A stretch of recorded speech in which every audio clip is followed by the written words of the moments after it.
Ladies and gentlemen and ladies, it is the return of Evander Kane to the Edmonton Oilers as the Vancouver Canucks are in town. The Canucks are coming off of a very convincing victory over the Calgary Flames, 5-1. Also,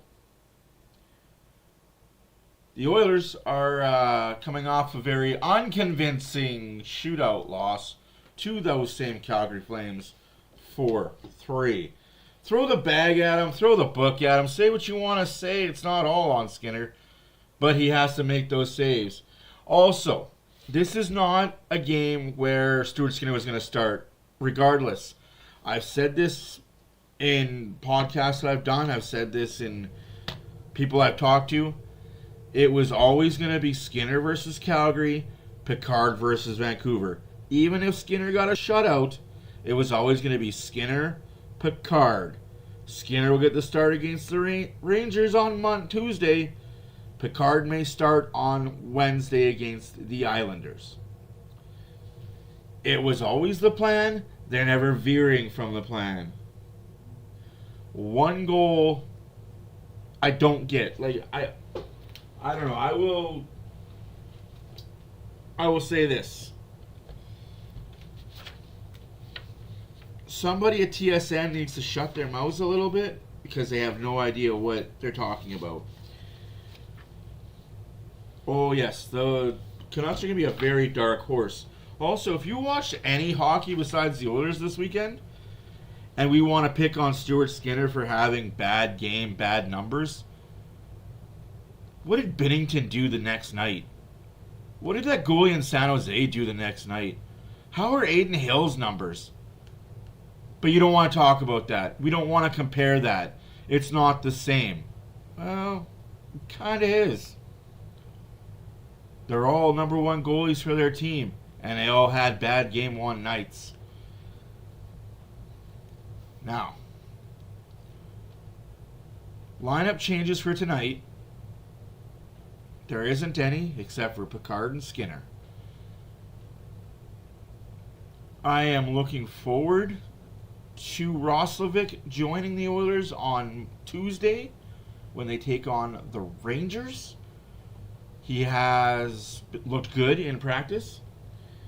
I will concede that. But for anybody that thinks Roslovic is going to come in and be a bottom six player, that's not his game. He is a very goal-scoring, offensive-minded player. You want players like that in the top six. Also, he does have a no-movement clause. But here's the kicker. It is only good until November 1st. Want to know why that's significant? Because November 1st is the day Hyman can come off LTIR. Let's say Roslovic has a lights-out couple of weeks here in Edmonton. We keep him. $1.5 million, nothing to lose, nothing to burn. He doesn't do good. We can then trade him to his 4-team trade clause that he wants and get assets back. Knowing, hey, we tried it, didn't work, no harm, no foul. Right?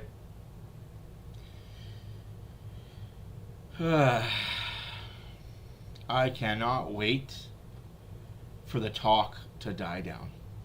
Also, Flames fans, do you only have one goalie in your system? I say this genuinely and throwing absolutely no shade at you at all.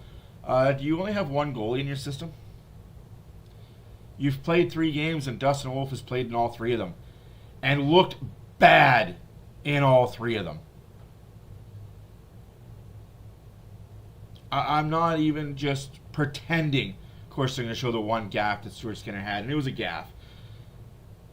If it wasn't for the Calgary carrying the 5-on-5 play, like we want to sugarcoat and we want to say, oh, well, it was Skinner's fault. Look at the 5-on-5 play from the Calgary Flames Oilers game. No, he won't, Barbershop. Don't do that, man. Honestly, Picard won't be saving the season. It'll be Skinner.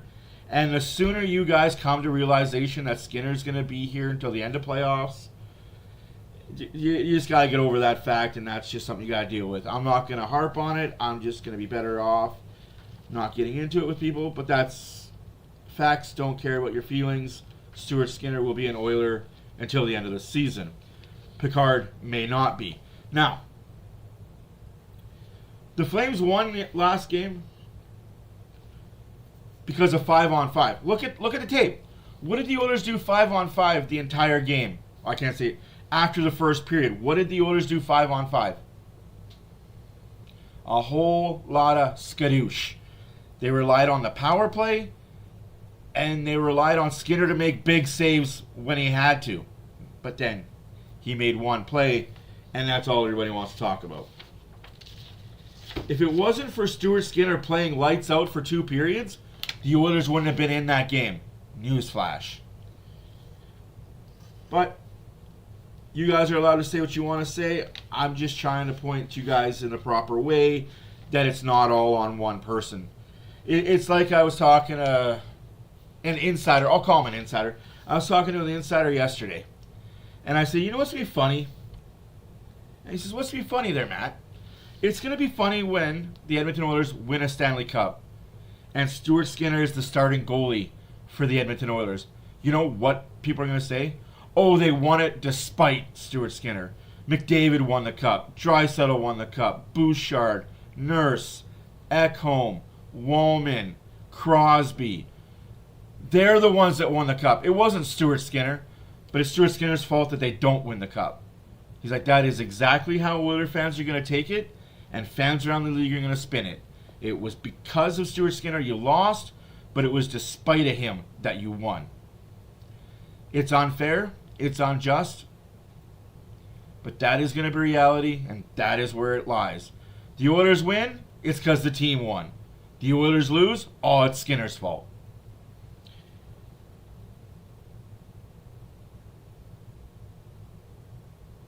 And that's the kick in the nuts there, Lubo. The only options available are your moving out guys, Skinner, Henrique, Hopkins. You're moving out 5 or 6 pieces to get one.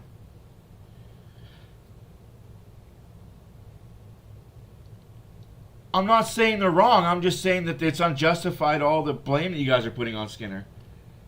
It needs to be toned down a little bit. Blame him when he's bad, absolutely, but praise him when he's good, and you guys can't even do that.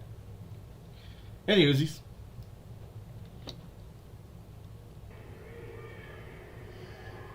oh, Canada, our home and native land, true patriot love in all of us command. With glowing hearts we see thee rise, the true I'll touch on that, Lubo. and free from far and wide. Oh, Canada, we stand on guard for thee. God keep our land glorious and free. Oh, Canada, we stand on guard for thee. Oh, Canada, we stand on guard for thee.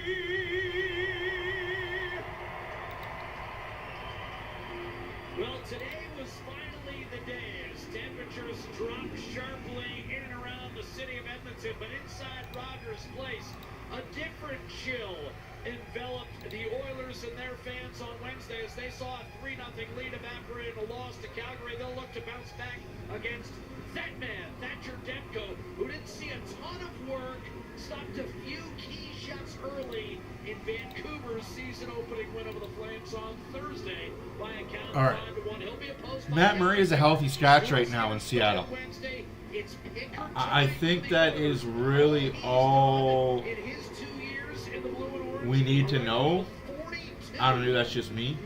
19-2. So, with that, Edmonton, Vancouver, Hockey Night in Canada. Oilers looking for their first win of the year. And the Oilers win the faceoff. Yet another solid start to the year. Last 2 years, the Canucks have really broken out of the gates well. Noah Phil taking that opening face-off against Elias Pettersson. And I will say this, the only thing that Noah Philp did Cycled out by Besser, corralled by Tom last game for the Oilers was he won Brett faceoffs. Kulak. Third line, third pair for the Edmonton Oilers to start the game. Here's Phil. Got into 15 games last year, spun off balance by Philip Roenick.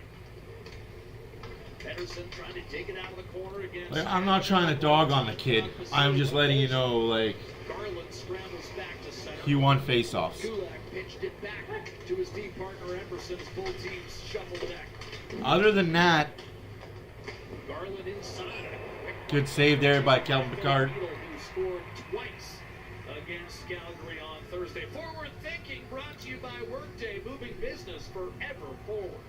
Well, for the Vancouver Canucks, we are going to see them try and really protect the middle of the ice. As a five-man unit up and down the ice, protect the middle. They worked on it this morning a little bit with Adam Foote leading the way against the speedy Edmonton Oilers. And for Edmonton, it's a complete game. Listen, they know they let the last game get away from them. 3-0 up, got evaporated, lost in the shootout. 60 minutes or more, do what you have to do. An 8-round Good shootout. reflexes right there, getting out of the way of that one. I was going to say, that one right between my broadcast partner Louis DeBrusque and Stuart Skinner. Early on. To get the goalie, it will be an off-season move. And I hate to tell people that. It was hot. Okay? Hey? Nobody's available right now. Next off-season, there's a lot of goalies available with a $25 million cap space that the Oilers have next off-season. Nights, isn't it?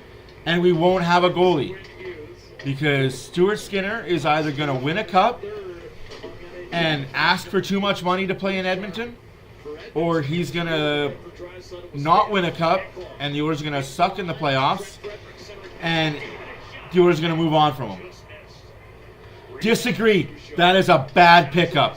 You want an upgrade, Barbershop. Leon is not an upgrade. He's a lateral move. Like,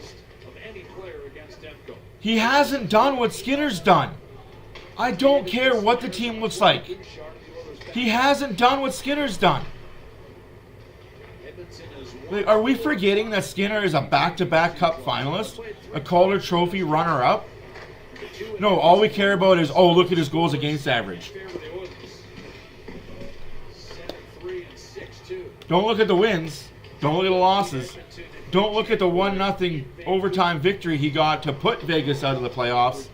That wasn't on Skinner, though. That was his whole team playing for him. Prime example. Is he inconsistent? Yes.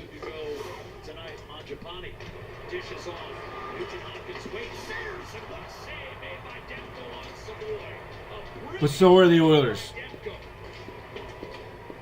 I don't care. Like, that's just it. You think he's good because he's not on the Oilers. Look at his numbers. Like, you can't do that. You can't look at a goalie and be like, look at his numbers. If he was on the Oilers, look at how... No, you can't say that. Because look at Campbell when he was with Toronto. Look at how good his numbers were. Comes to Edmonton, his numbers start sucking. Look at Stolarz. He played for the Oilers. Look at his numbers now in Toronto. You can't do that because that is a child thing to say and it just doesn't...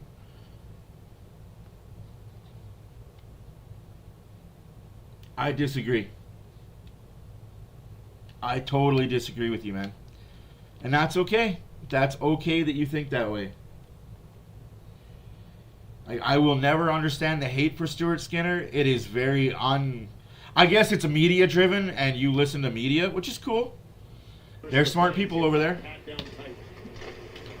Tyler Myers, Sometimes. now in his 17th season. Calder is a rookie with Buffalo. Regardless how we see it, this is Skinner's last year. Is in Vancouver. This is Picard's last year. We're going to get 2 new goalies next season. Fourth line center with the injury to I don't eat Taylor pumpkin pie. I find the taste of pumpkin disgusting.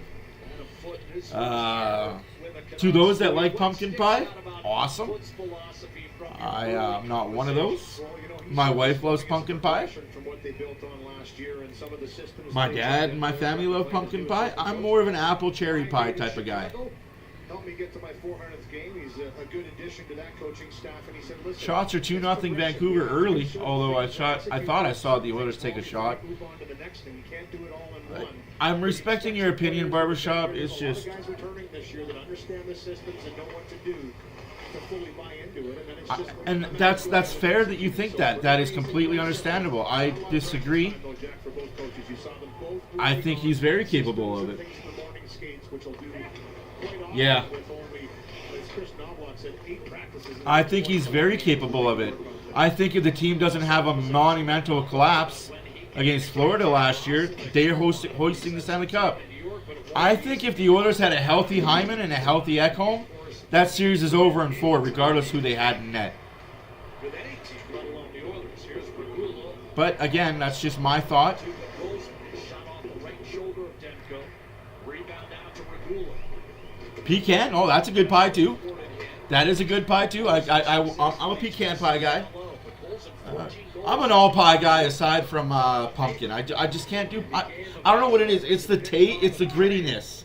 It's the grittiness of pumpkin pie that gets me. He's actually the man who scored the last goal for the Oilers. Just the texture and the smell. Shots are now 3-2 Edmonton. 15:40 left to go in the first period. Over. Fed in front. Garland gave way. Interesting games today in this schedule. Shovels it out. That was mishandled by Marcus. I'll get into the out-of-town scoreboard in the first commercial break. Very interesting games. The Ice Age game happened today. That's a pretty cool thing to have happen.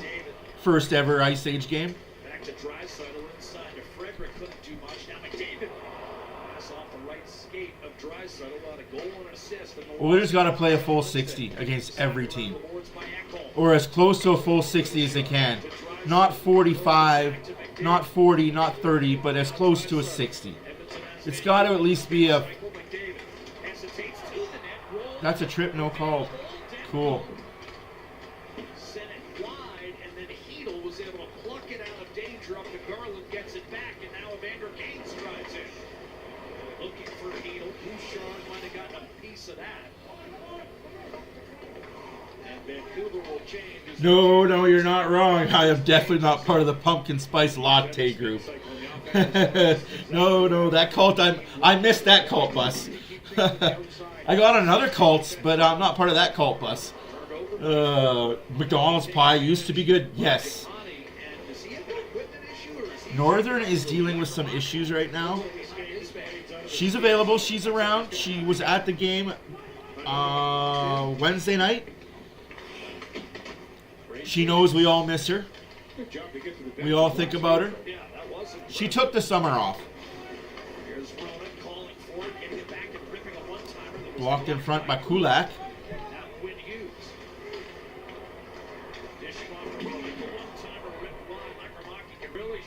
And he ever scored a nice goal on Thursday against Calgary. 10 of Vancouver's 12 forwards had a point. Here's Hughes' shot, and that was blocked. The rebound turned back over. Now it's Vancouver hemming Edmonton in. Ronick on to Lekermaki. Goods who Scott Oak talked about will change. Vancouver No, she does know we miss her and care about her. We sent our T's and P's and condolences. Henrique on to Howard. On a no-look play looking for Tomashik, but Ratu was there. Marcus Pedersen will wrist one up. Sherwood got a piece. Deflected away. Yeah. Tomashik. On to Isaac Howard. Yep. Henrique to the net. Batted down by Myers. I'm surprised they don't play Askarov, That was kicked out. to be honest with you. Directly to Sherwood. On to Archie Bain. Askarov would be a good pickup for any team. Even right back to Regula He wants to be a starter in this league. last year. Missed the whole season with a knee injury. I just don't know if These two teams played the he's last ready for that role. exhibition in Vancouver, and it was a fast game end-to-end, similar how But it seems like every time I see him play, he's really good. one little breakdown, it's a grade A chance. David could not tuck it behind the Vancouver defense. We can put the Alex Tuck rumors to bed. And here's Trent Frederick hitting from the net. A shot. It's sounding like Buffalo is Far post was Demko, and the going to match his numbers that he's looking for. And if not, the trade deadline is when he'll be moved. So for now, Alex Tuck will be tabled, as the Buffalo GM said. Quite frankly, I would love for Alex Tuck to be an Oiler. I'm not even going to sugarcoat that. we're going to be with Detroit. for a Big decade, body, and it never happened. can score, hit, has some sandpaper to him. Yep. 7-year, 40 I was just saying that, Hunter. I was just saying that. as recent or as soon As like, I don't know why he's not up right now, New York. to be honest with you, because every time I watch Askarov play, he's lights out. It's almost like he's must-watch TV, Long for him. Kulak tapped it back inside the Vancouver line. if there is such a thing as much-watch Henderson's TV. a defenseman. Ahead for Kane and now Connor Garland. Connor Garland needs to stick to the mouth. Close it to the middle and then banged in front. Even looking for Kane wasn't there. Stepping up Myers, but Colson snatches it away from him. Bad giveaway there by Pods. Intercepted by Myers. Drew O'Connor. Pedersen. I didn't catch their prediction. What's up? I don't watch CBC, man. I'm going to be honest. The only time I turn on SportsNet is to watch the Oilers. I don't trust the corrupt broadcasting company. Keeping it in as Pedersen takes a long distance shot. What was their prediction? Close. Edmonton likely guilty of an That's icing. ball, and there's the whistle with What was their prediction, my friend?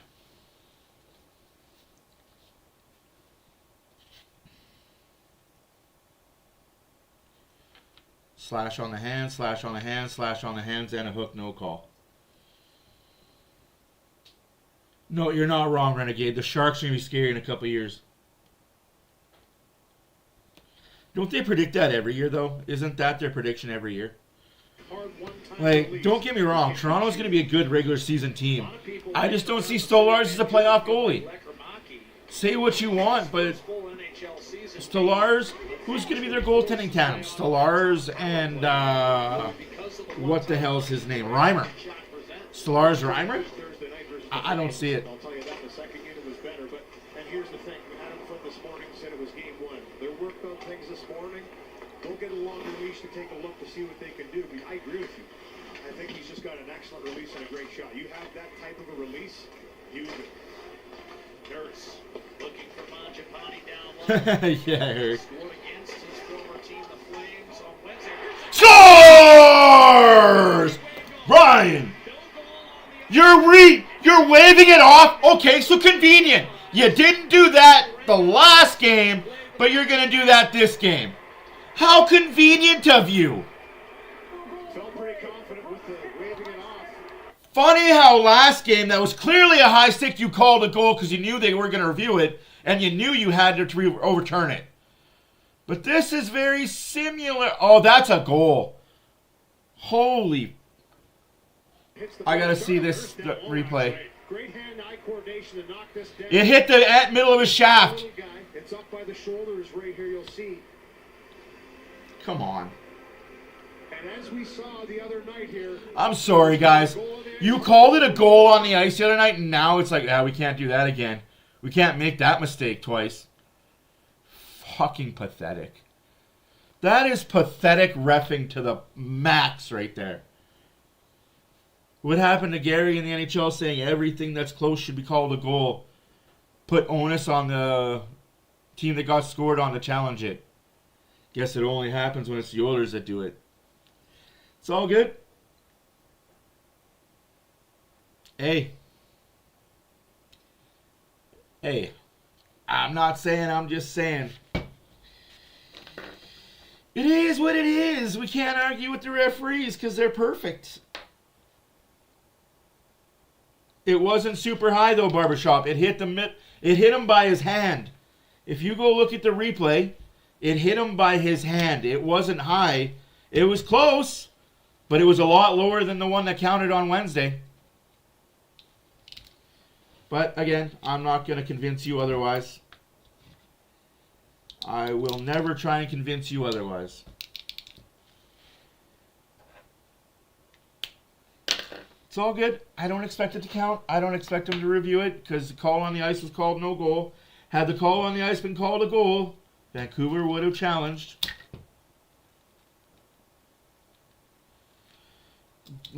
And that is their right to do. That is their right as a fan to complain and whine. That would be their right. I'm not saying otherwise. That would be completely their right to do. And they wouldn't be wrong. They wouldn't be right. They wouldn't be wrong. Mangiapane plays his 500th career game today. His second game as an Oiler. And he already has a milestone with the Oilers. Imagine that. Fucking love milestones. Stan Bowman and Mangiapane will be on the After Hours guest tonight.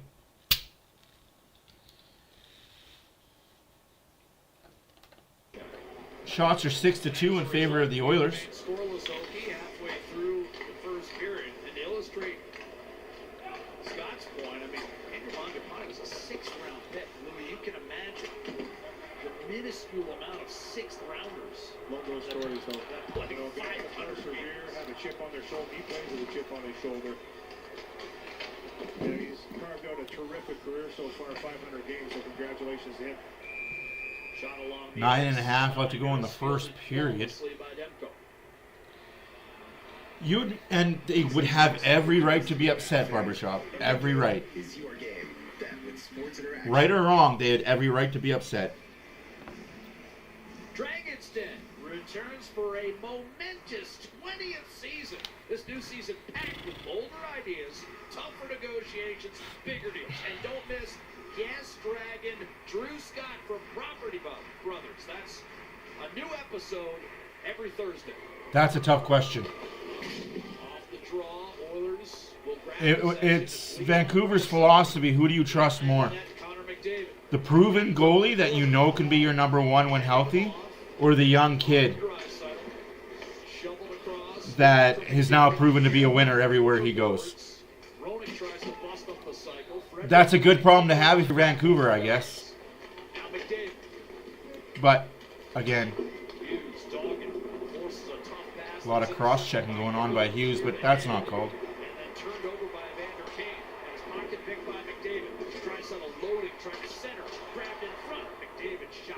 Another trip on McDavid, not called. How many times? Oh, now you call something, eh?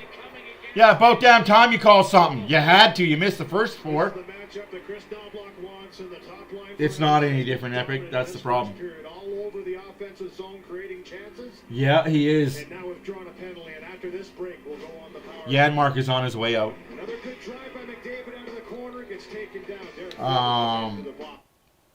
Janmark and I really hate to say this, but Janmark and Kapanen are two pieces on their way out when we're a fully healthy team. Roslovic is going to be in the lineup. Howard's in the lineup to stay. Savoy's in the lineup to stay. Phillips going to get sent down again.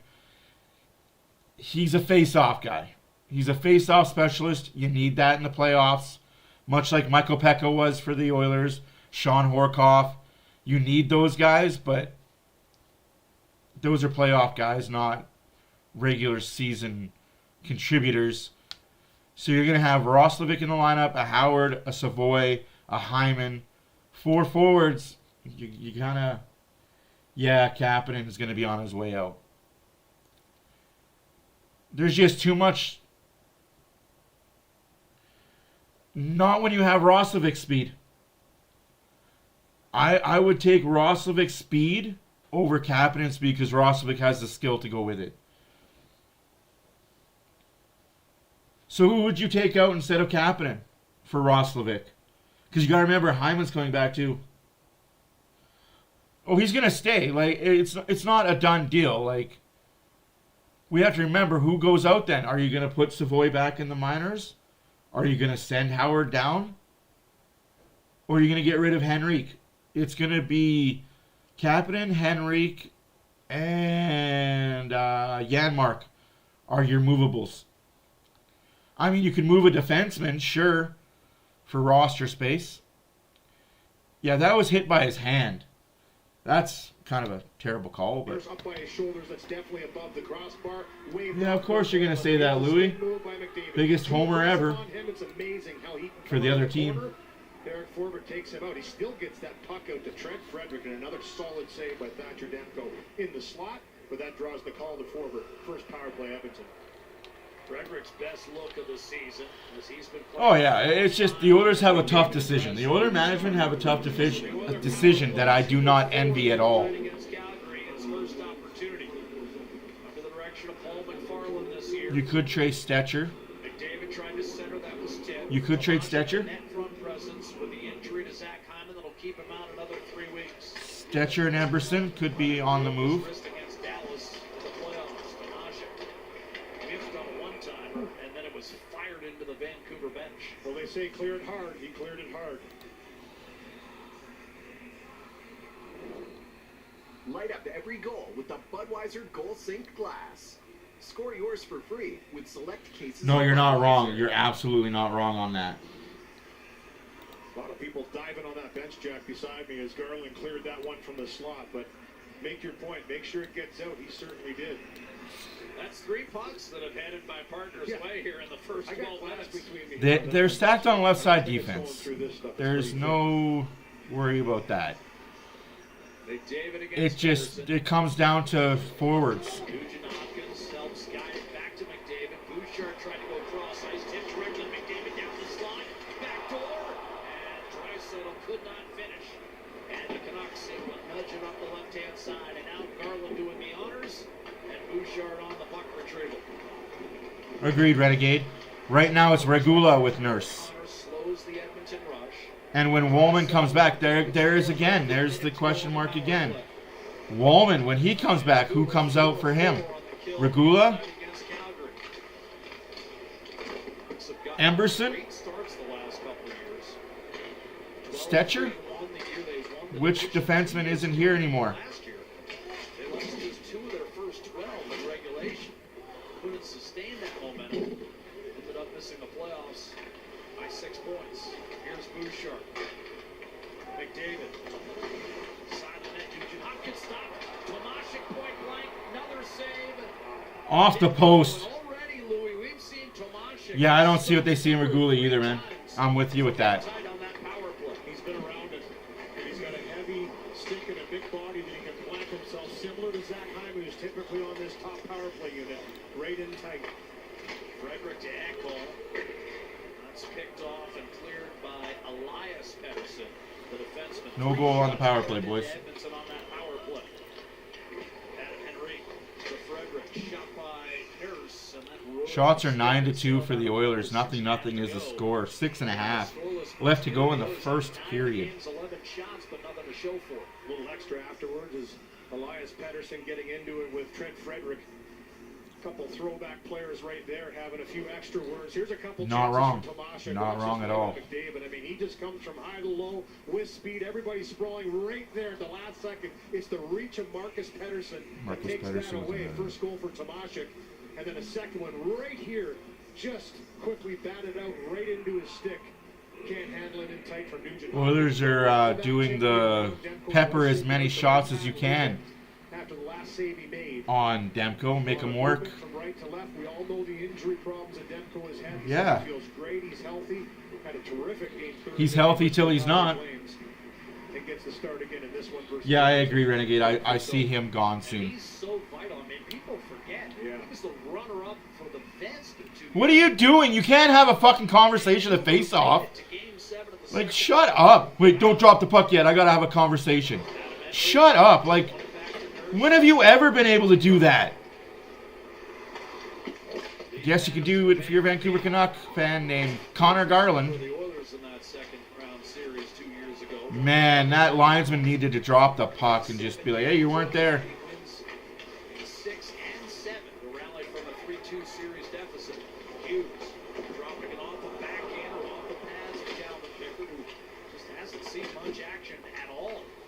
those 14 minutes. Sometimes that's a good thing, sometimes that's not a good thing. Had to fight that one off. No, it was preseason injury. Left-hand side. Isaac Howard, high slot. It happened in the game against Vancouver. Series against Vancouver. He won game 4. Lost a close one in game 5. The Oilers went back to Stuart Skinner to win. It was either a game against Vancouver or a game against Seattle. It was one of these two West Coast teams. I can't remember which specific game it was, but I know it was one of those games, the Seattle or Vancouver game. Because the Canucks have not done much offensively. He's been great in the lower half of the net. Incredible. But Colson Holy fuck, Louis, do you want to just hitting ankle. gag on his penis a little harder? Oh, Demko's been incredible. Bouchard slide step to his right, trying to funnel it down low, picked off by Elias Pettersson, but he can't hit Coots, and that'll be an icing call against the Canucks. I swear they got to get replaced Louis DeBrusque. To get its first line out there.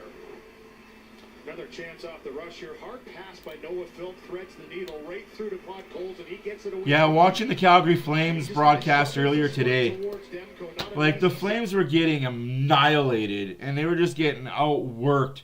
And still Kelly Rudy's like, "Oh, what a good save there by Dustin Wolf," and it hit the post. It's like, wow, Dustin Wolf really making a name for himself. Scores like 3-1 or scores like 3-2, 4-2. Still talking about how good Dustin Wolf is. Rovic went down, and the Oilers are going to be whistled for an offside here. That's what I want, though. That's what I want from my hometown announcer. Team could be down and out, shitting the bed, and he's still talking positive about them. Sorry, it was an icing released from beyond the red. Yeah, I think it might have been an icing the way it was played. Then him and Sportsnet need to come to agreement that he doesn't do Vancouver games. You know what I mean? Yeah, they're going to talk about it and decide to go ahead and drop it at center. So, with no icing, it allows us to take a break. You know what I mean? Like, he should not do Vancouver Oilers games for that reason. Like, can you imagine how uncomfortable he is sitting on the bench? I mean, he's not because he doesn't really cheer for the Oilers, but...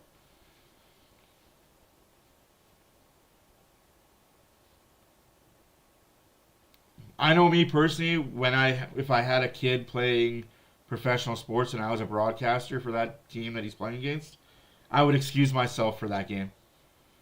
I want to be a dad. I don't want to be commentating because my emotions will come through on the screen. But good on him for trying to be professional.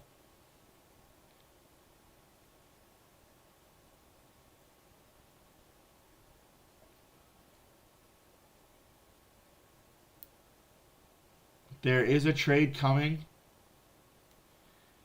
It's just who for what?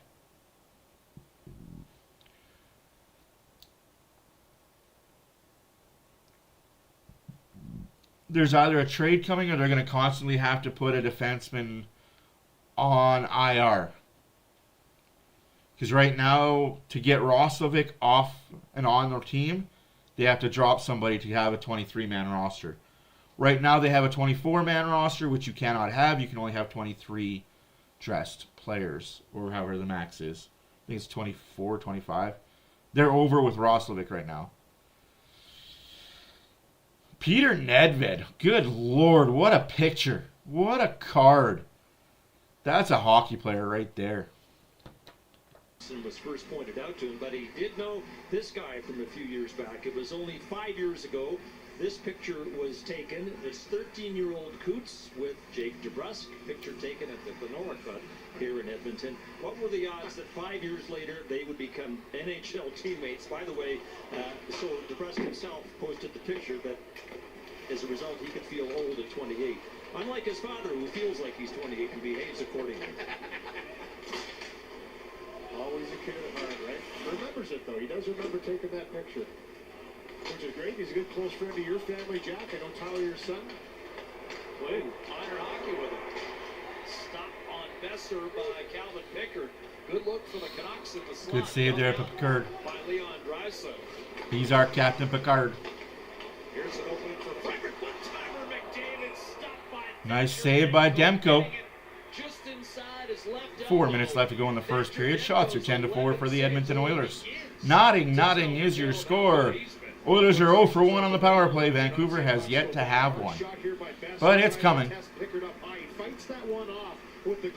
I mean, I wish it wouldn't. I wish the Oilers would play discipline, but they are a team that likes to use their sticks. Once again, both of these teams look to attack off the rush very aggressively. McDavid with a rare one-timer, but he gets it away quickly. That's a good save again. Ratu chased down to the face-off dot, replaced by Drew O'Connor. Nugent Hopkins off to Savoy. Tried a short-sider to Nugent Hopkins, but winning that battle will be forward. The long-time LA King up the left-hand side to Ratu. He'll bang it in deep. Baker leaves it for Nurse on to Mangiapane. This will be icing against Edmonton. With 3:46 Well, that's not good. on the game clock. I meant to get to the out-of-town scoreboard, guys. I got distracted. My bads.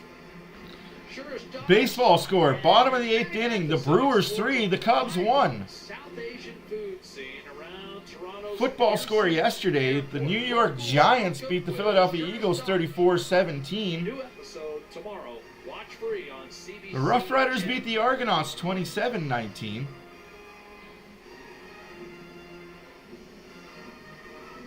Oh my goodness.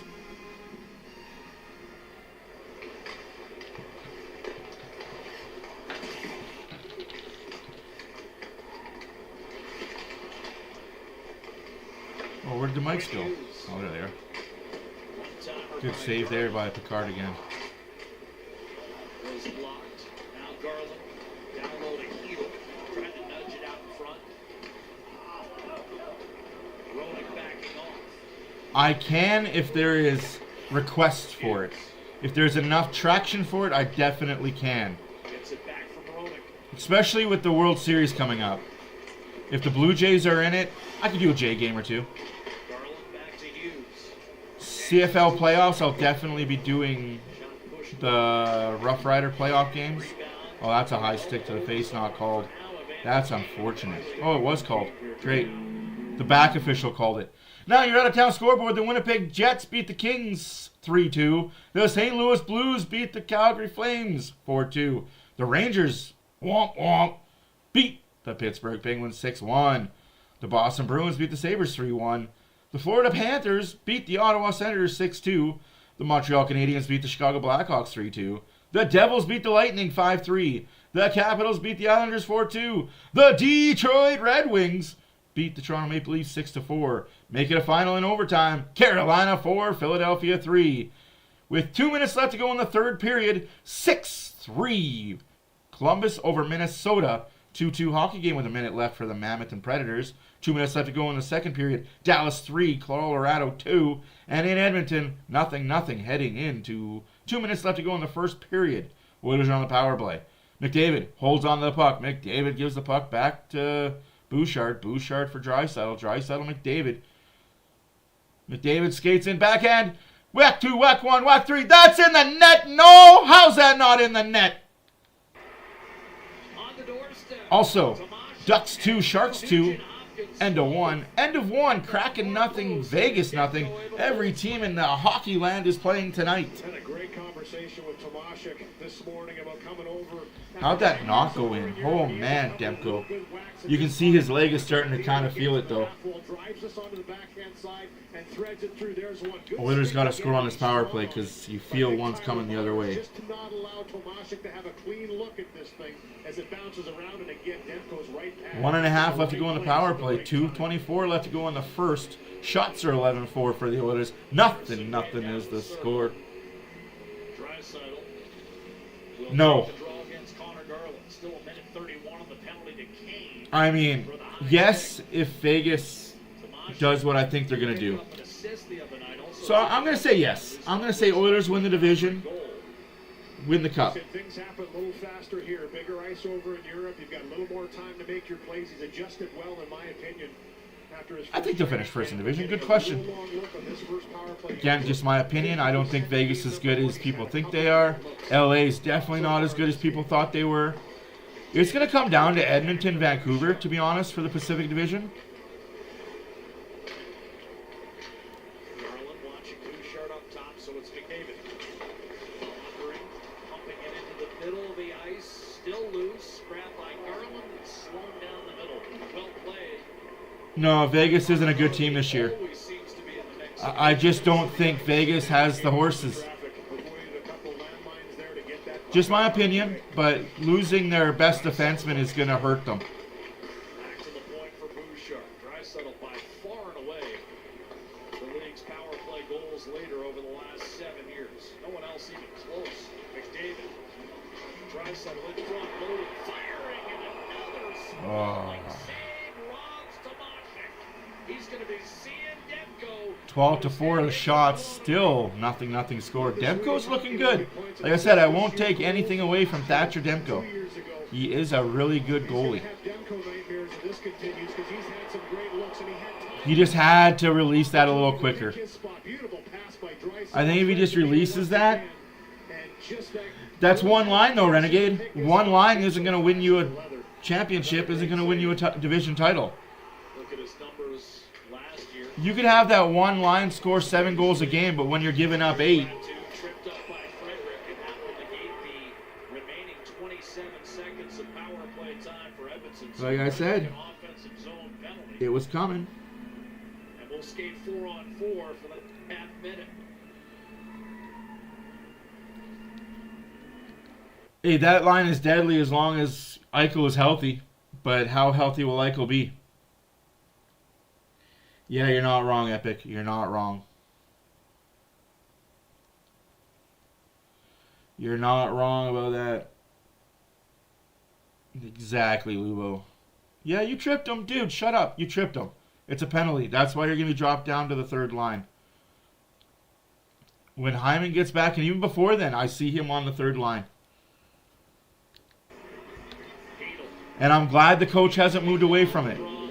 I read the comments every day. Mangiapane almost scores on Picard. If it wasn't for the side of the net, that would have been a goal. That would have been Stuart Skinner's fault too, right? Why wasn't Skinner paying attention?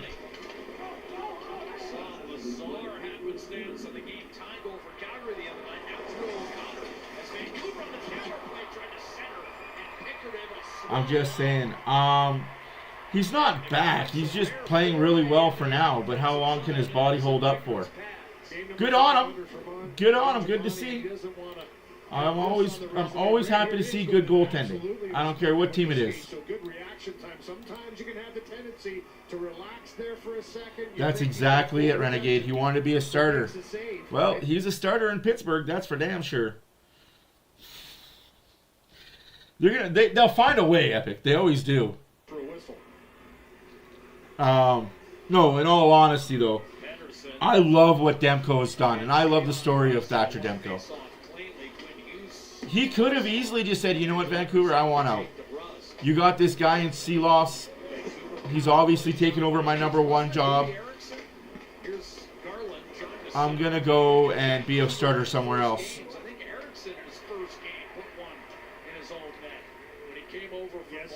Like, I'm not just an Oiler goalie defender. I'm an all goalie defender.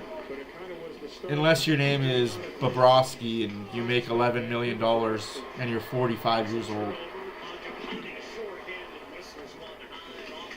Mangiapane 1-on-3. Love to see that. I love the fight in this dog. Like, Mangiapane has such fight in him.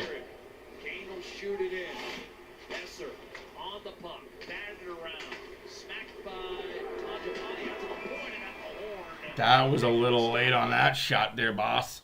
Anyways, nothing after 1. You know what time it is. We do it every game now. We're going to watch me play some hockey. Because I can't get copyright anymore. Unless my wife needs me upstairs for something, and then I'll...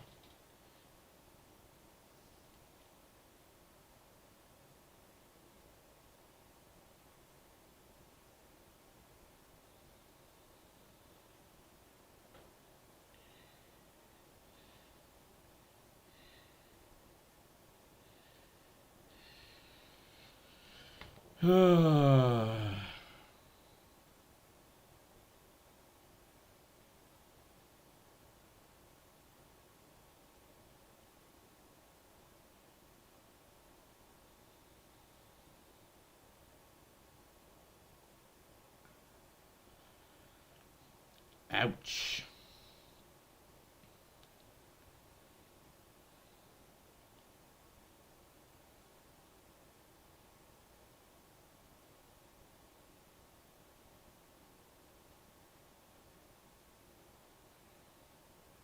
Youchies.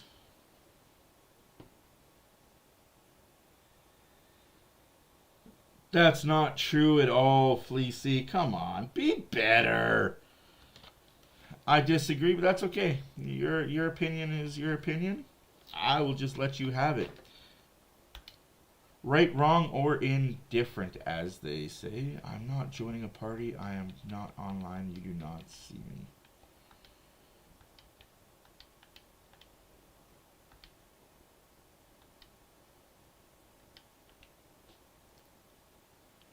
I'm not available, my friend. To be honest, I think Stewart's going to make that save. I think what hurt the Oilers last game, and I'm going to be 100% of the time, is the team stopped playing after 40 minutes. They thought that it was 40 minutes, game is in the bag.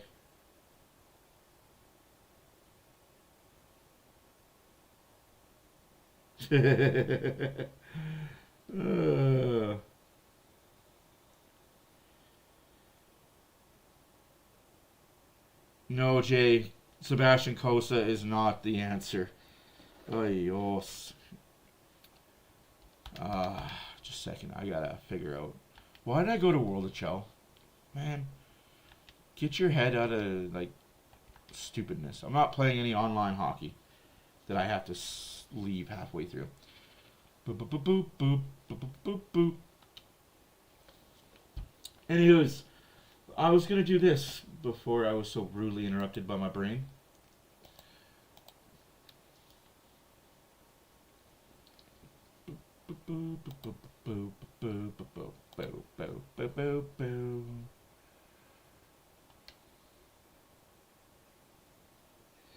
So you guys know that I had to maintain a .905 save percentage. We won the first game of our Champions League.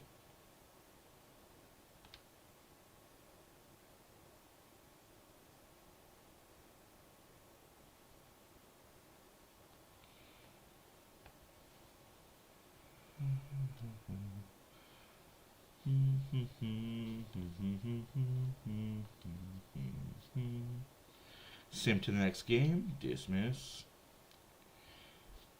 Activities.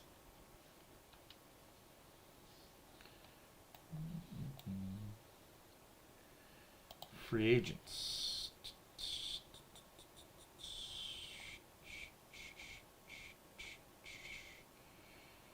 I want to be liked by my brand. So we're going to spend 2 there. 2 there.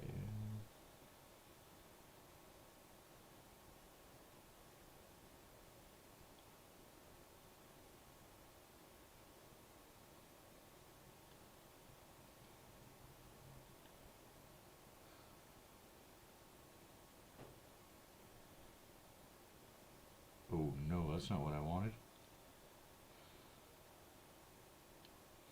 Yeah, no, I want to be fully healthy for this game. Okay.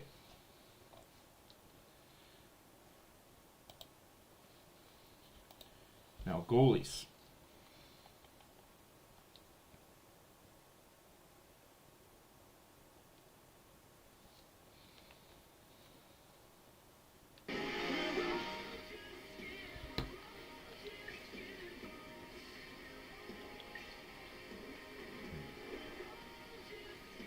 Oh, that's not cool. I can't have them be... I'll be waiting. Okay, so upcoming goalies. I don't know why they're not showing.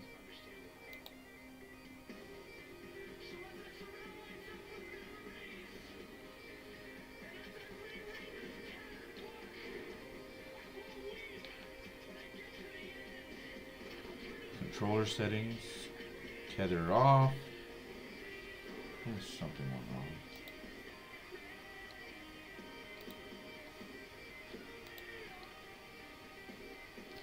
I'll say something went wrong.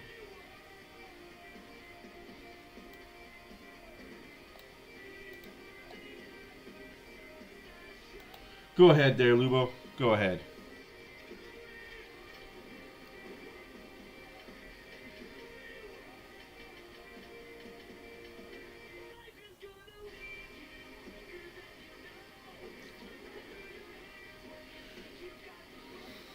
All right, folks. Now that I got myself situated, here you go. I am the white going against the red. Northern, how the hell are you?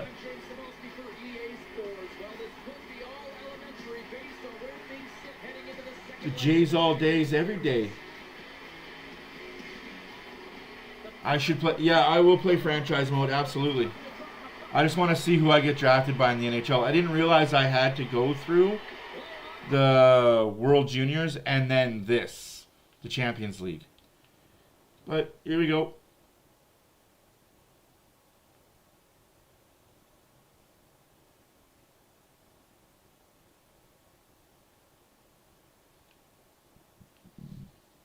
Absolutely.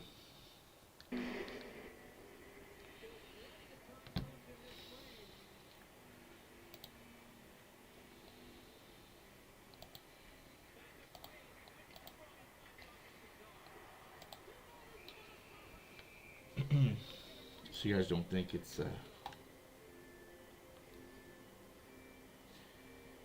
yeah, no, that's why I mute the Xbox sound for the most part until I'm in the game, and then I'm good to go. I'm looking forward to the Seattle Blue Jay series. Well, that was a weird ass save. Looked like Stuart Skinner on that one. Holy smokes.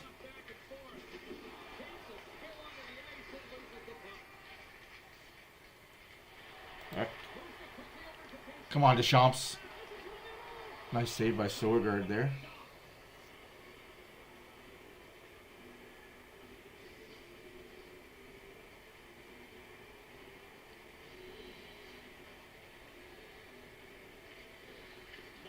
Nice save by Sodergaard.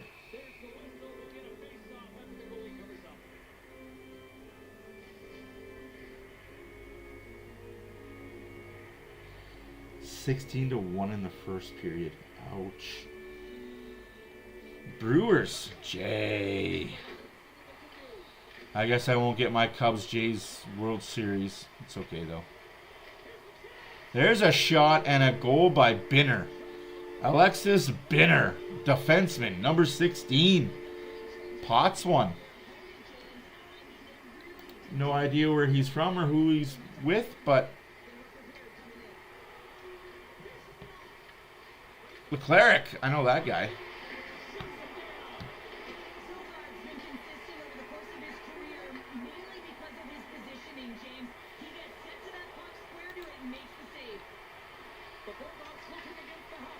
I wasn't paying attention. He could have shot and scored.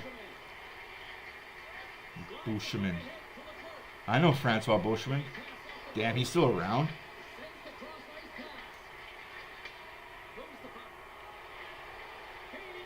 Come out and challenge.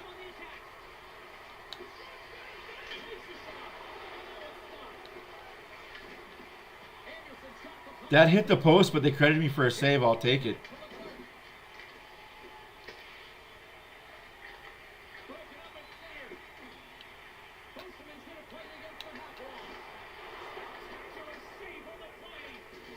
What a hit, though. Come on, challenge. Whoa. That was glitchy as hell. That was super speed. Womp. Cleric. Larson. Not the Adam kind.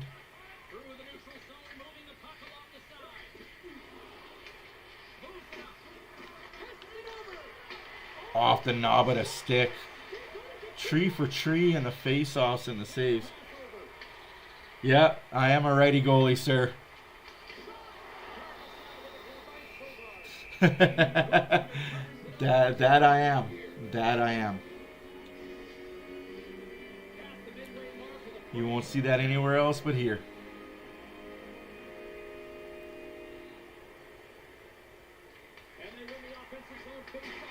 What a shot by Binner again. Second goal of the game. We are up 8-1 on aggregate. Oh, that coach is still pissed from last game. So my goal is to have a .905 save percentage over 2 games. Last game I had a 900. This game I need to be a little better.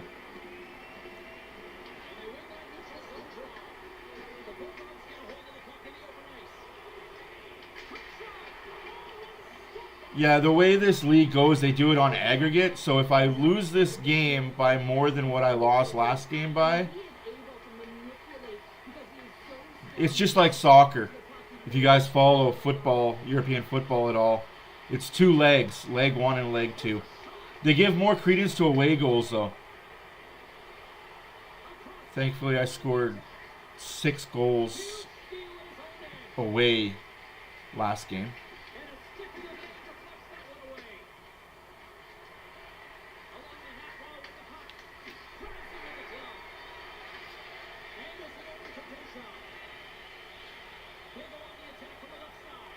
I catch right.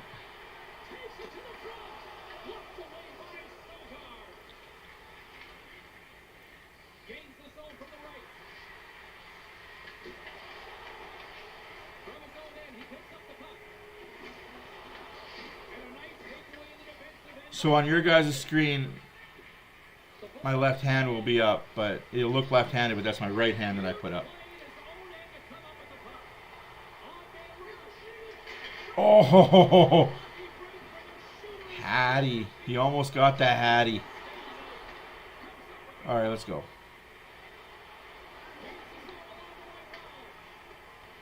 Get that in the corner. See, that's what Stuart Skinner should have done. Oh, man.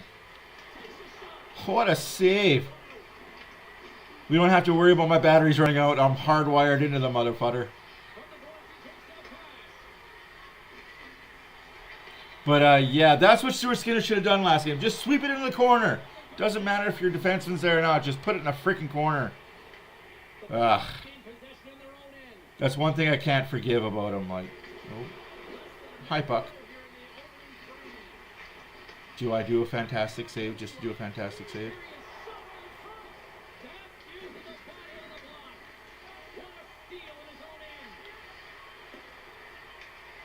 Get out of the first period clean, eh? Get bent! Oh, I said get out of the first period clean. Damn.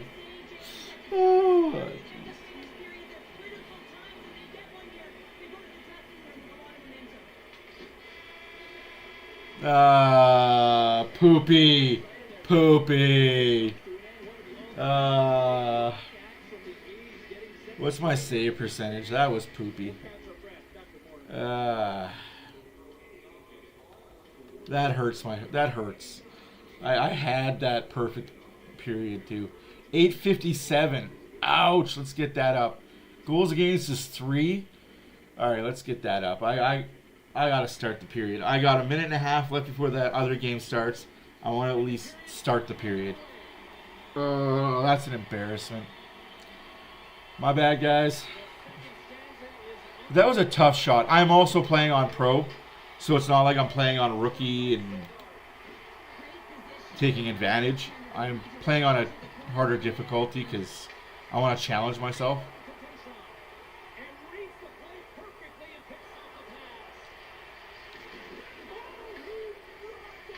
Although, to be fair, my team did give the puck up in front of the net. Oh, you...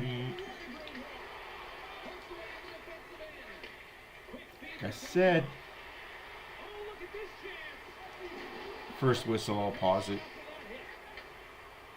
Odin. Oh, he's gone on a breakaway. Deschamps. What are you doing taking that shot for, though? Deschamps. Leclerc. What a muffin shot.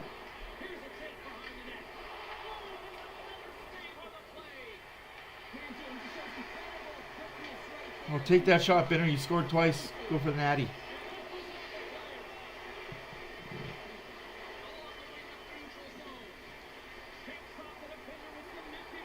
Oh my God, we are halfway through this period already and we haven't had a whistle.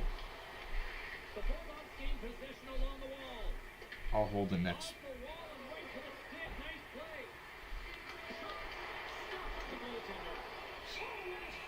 Talk about puck following. That is how you follow the puck.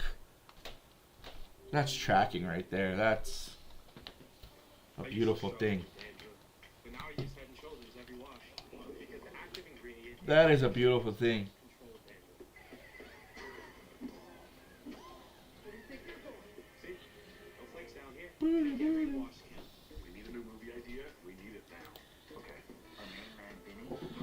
Point still stands though, Barbershop. The kid's proven himself enough that he shouldn't, every mistake he makes shouldn't be under a microscope. Since 1960, we've been there. In there. In there. From calls But that was Mike Smith and Koskinen, you're right. Or as fans always say. So it's funny how the fans kept calling Koskinen Costa-win. Oh, look at that. It's Mikko Costa-win. Every goalie we have, you guys run out of town like it's a freaking garbage man.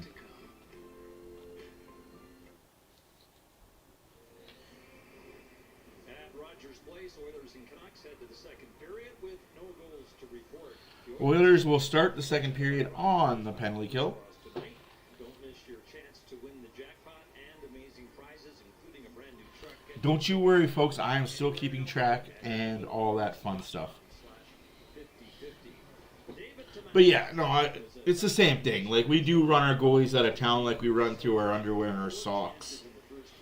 Oh, Thomas Sack could have got 2 in that period. Maybe even 3. Tomashik led the Swiss League in scoring last season. That got the attention of NHL teams. The Oilers had actually spoken to him previously, and a visit to him in Sweden sealed the deal. So it's a 1-year low-risk NHL contract after 10 years and 500 games in Europe. It's a dream come true for Tomashik, who didn't want to end his career without giving the NHL a shot. Well, we all say hello back to her.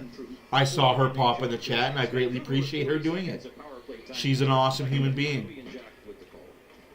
Thank you, Scott. And indeed, the Canucks looking to take an unlikely lead, considering the way they were out. No, I know, and that's... in that first period. Thatcher Demko That is part of the conversation I've had with people. has deflected So, play. Will bring a face-off. I'm going to spill the tea a little bit. Here with 19 seconds How could we forget, St. Louis fan? left in the Vancouver power play. Opportunity here for Vancouver coming out of that break. They know that this guy right here, Thatcher Demko, held them in that first period with excellent play. I know the panel. How can we forget? They have to have But, a killer instinct here. I'm going to spill the tea here. Generate a high quality chance with what's left. Try and turn the momentum around in this It was a calculated move. Injury play. Did you, though, Barbershop? Did you love Mike Smith? Finished 10-8. Because I can remember a lot of people saying he was too old and get rid of him. So lunging Savoy trying to flip it past the But, Hughes 11 seconds left to go in the power play for Vancouver. 19:27 left to go in the second period. loading up as the power play set to expire. Here's Elias Pettersson, side of the net. Jake DeBrusk steered aside by Pickard. Edmonton back to full strength. Shots are 14-5 for the Oilers. Both teams are 0 for on the power play. And around Adam Henrique. Shot dribbled wide. Frederick, fresh from the box, sees Besser turn, and his pass took a bounce right to Pettersson. Around the boards to Myers. Now Besser. Angled one up top. Edel lays it off to Quinn Hughes.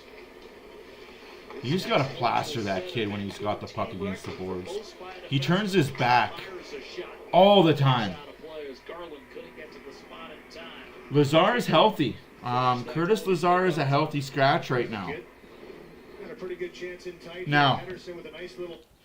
as much as it is for forwards and defensemen to have Edmonton on their list to teams to go to, it is the exact opposite for goaltending. Star goalies have Oilers on their list of not going to. Number one reason, the fan expectations is too fucking high. The fans expect you to be perfect every night, and when you're not, they let you know about it. As one commentator said, the Edmonton Oilers fans are really smart. They know what they want, and they will not waver. Back to Connor Garland. And now here's Hedel. Inside to Garland, and backhand on the right shoulder save made by Becker. Garland elevated that. /1/2, Connor Garland gets away with it. Colson streaking up to the red line. Steered carefully to the corner by Demko.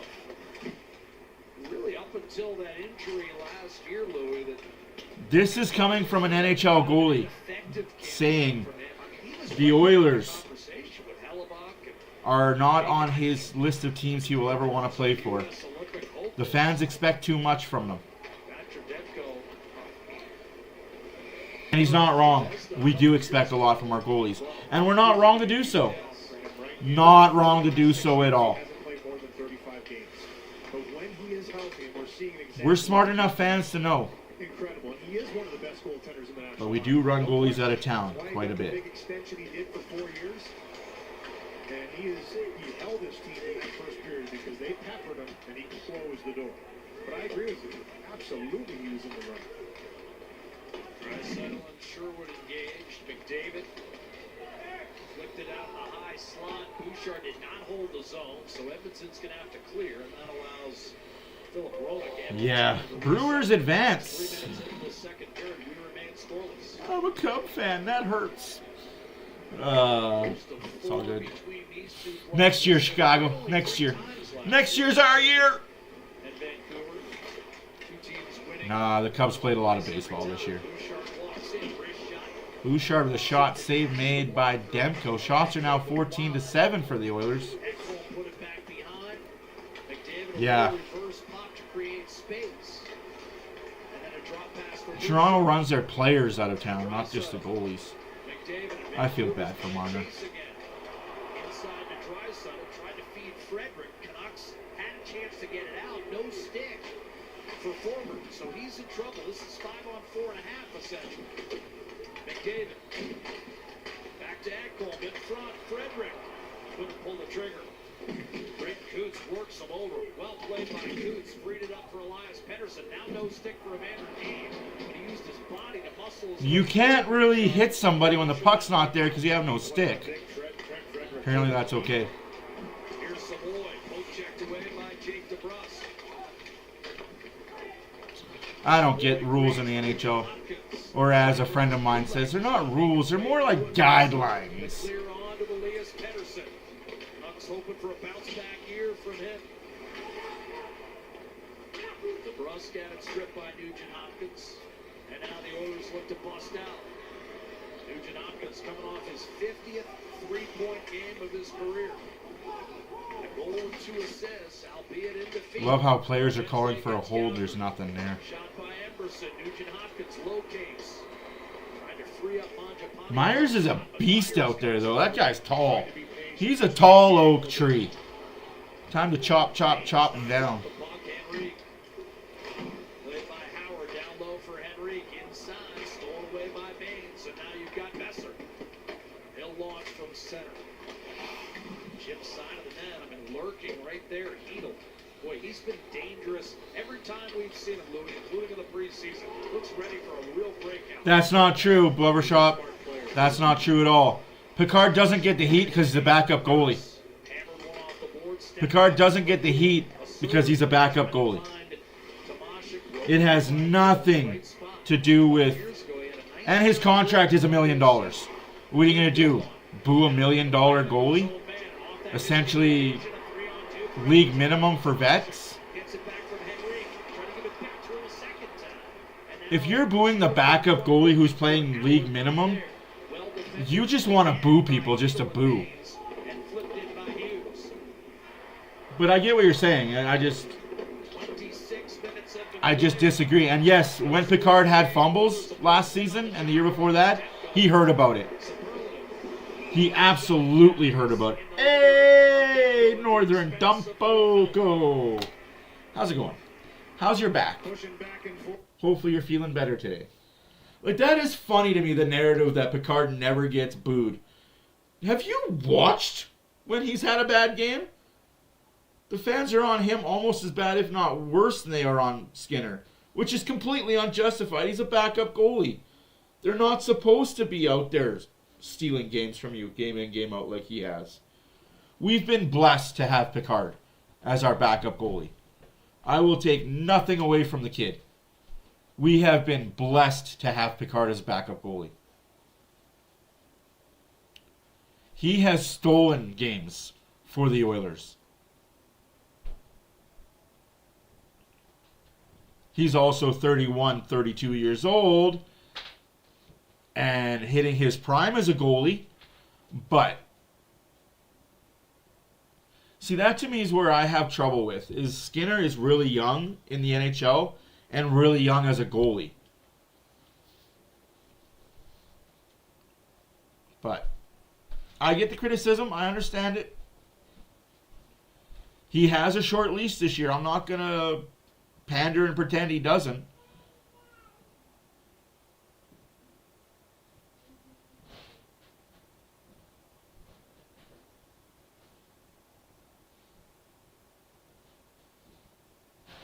Hey, Dell, what's good in the hood? A lot of things, actually. A lot of tings, a lot of tings. The Oilers are 0-0-1. That's not fun. But other than that, we're playing the Vancouver Canucks on a Saturday night. Game side 0-0. Oilers are controlling the shots, 17-7. Oilers are 0 for 2 on the power play. Vancouver's 0 for 1 on the power play. That guy never gets off the ice.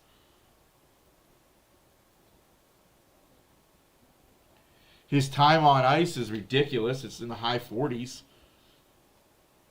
Can't wait till he's no longer part of the Vancouver Canucks.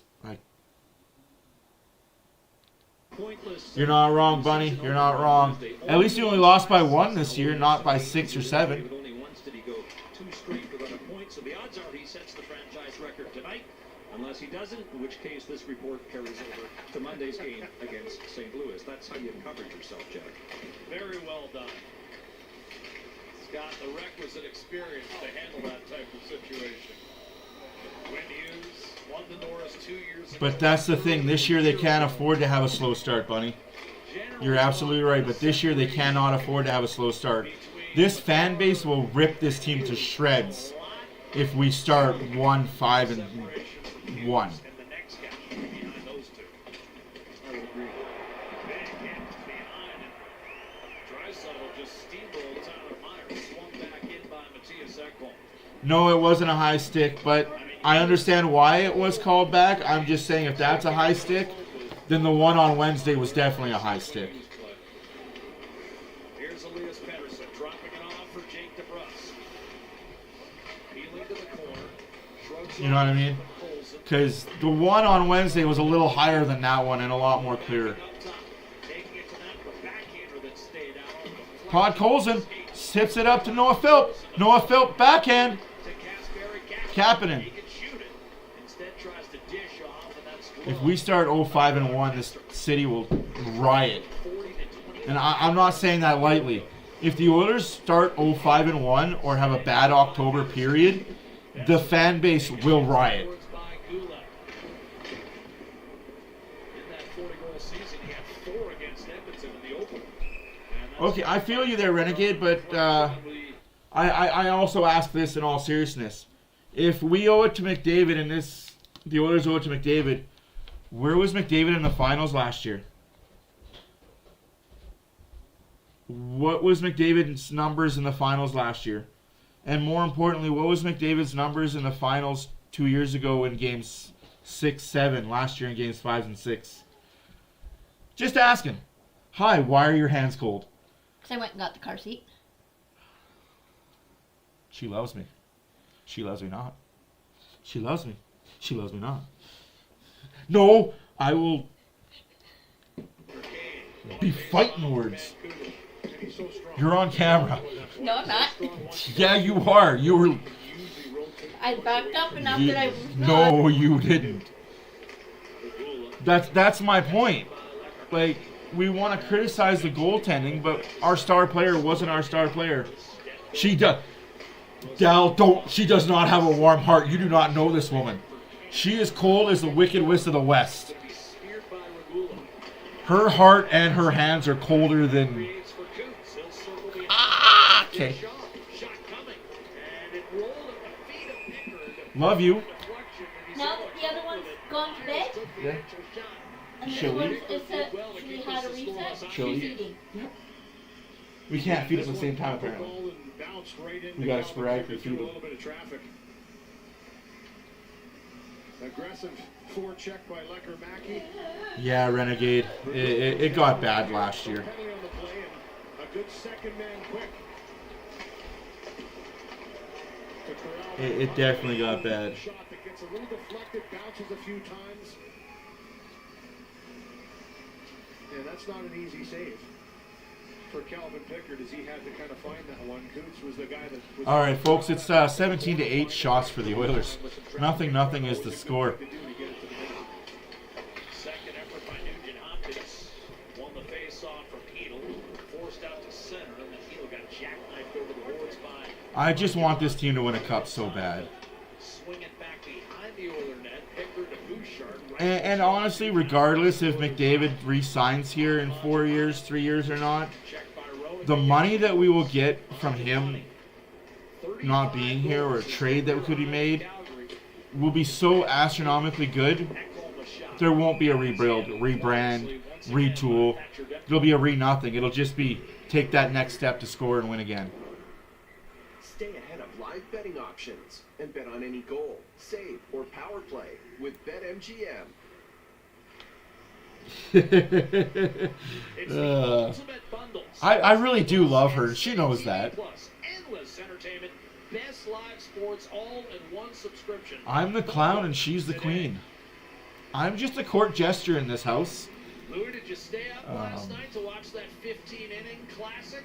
Oh, 15-inning amazing classic. Not because I didn't want to. I just had a busy couple days. I had to get some sleep.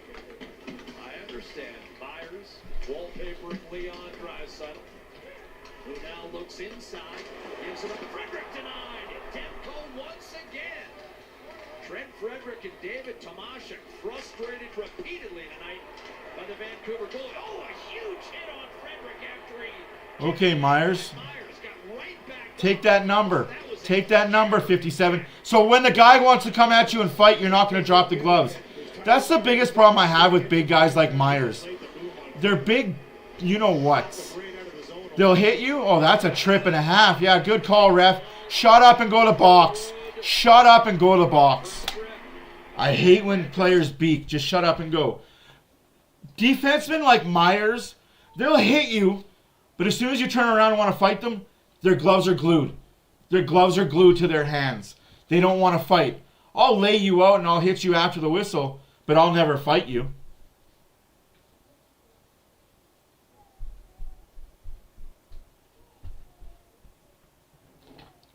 I don't know why they didn't show the replay there.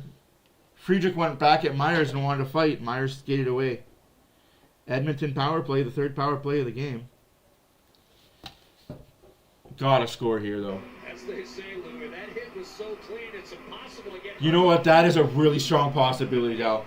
Like, when this team is healthy, when we get Hyman back, we're going to see exactly what this team is. Hyman, Wallman. Shoot that note. You need to shoot that. You can't skate for more ice when the shot is there. If the shot is there, take it. Stop looking for pretty. Get the gritty. Oh, this team frustrates me on the power play most nights.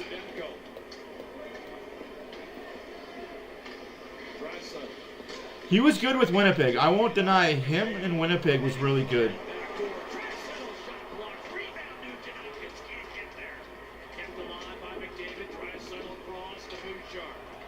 Yeah, that's okay. He was a brick wall against Calgary, too.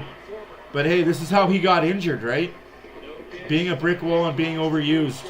Happens to the best of them. Kippersoff. Most starting goalies can't handle the workload because they get injured. Skinner can't handle the workload. He just gets fatigued and has mental brain farts. 49 seconds left to go in the power play. 8.5 left to go in the first period. Open up, guys. Move your feet.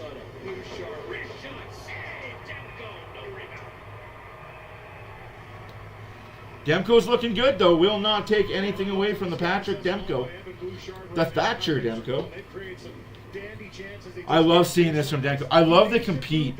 I love the fight, and I love the compete.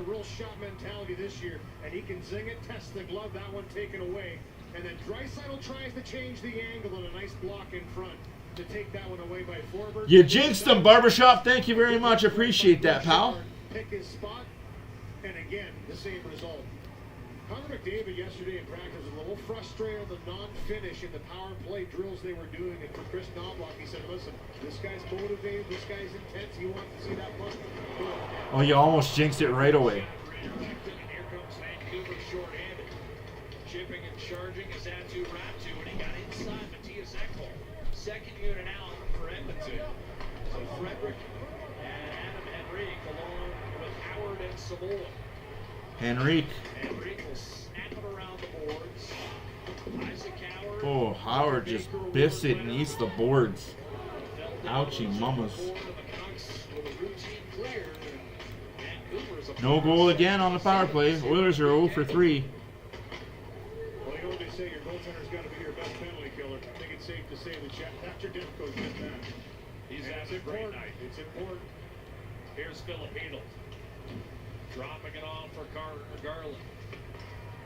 Centering pass intercepted by him, but pulls it back to 5-on-5. Here's Phil to Cameron. Phillip scores!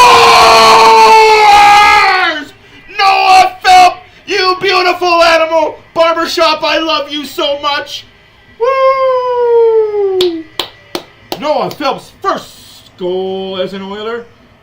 Oh, I don't have that one. I have the Draisaitl one, and that's it. Perfect shot into the bar inside the post to beat Thatcher Demko. That's exactly where Noah Phil goes with this one. And for Garland, he tries to throw this puck out to the middle, but it goes to an Oiler, and it's a quick attack down the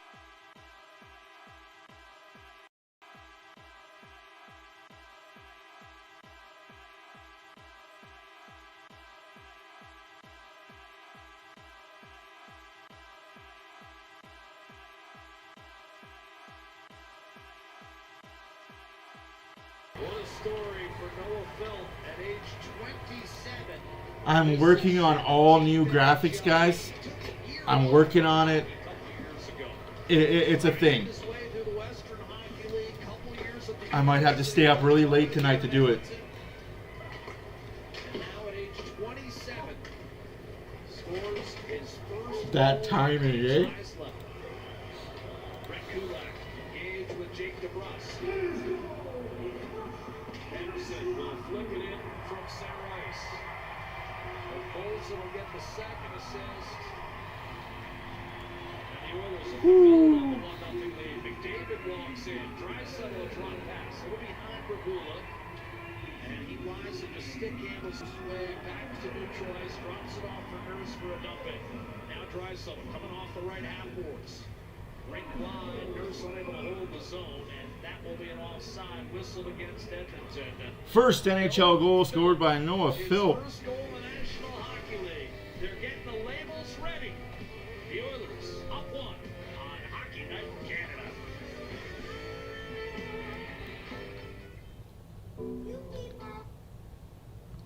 He's a genius.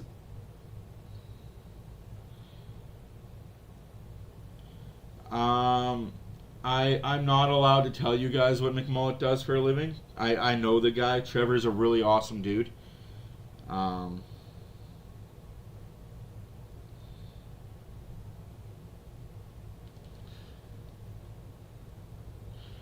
I'm allowed to tell you is he owns a business in Grand Prairie.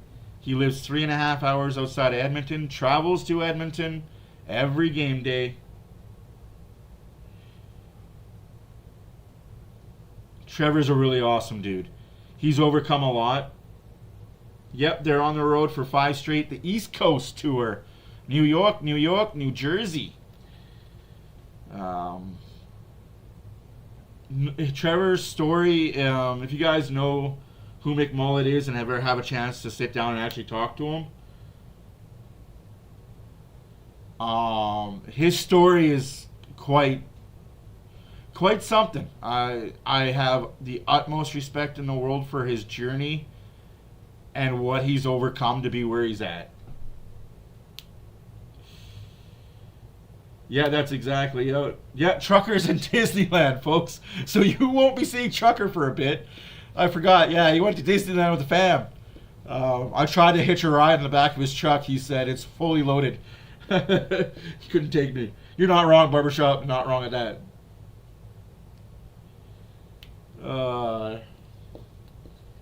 He's done pretty well for himself.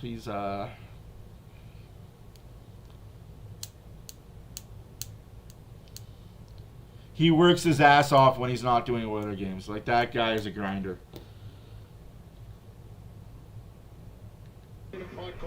You can offer some punch and some offense in the mix. McMullet always makes an appearance. He's almost as big as Magoo for being a brand ambassador.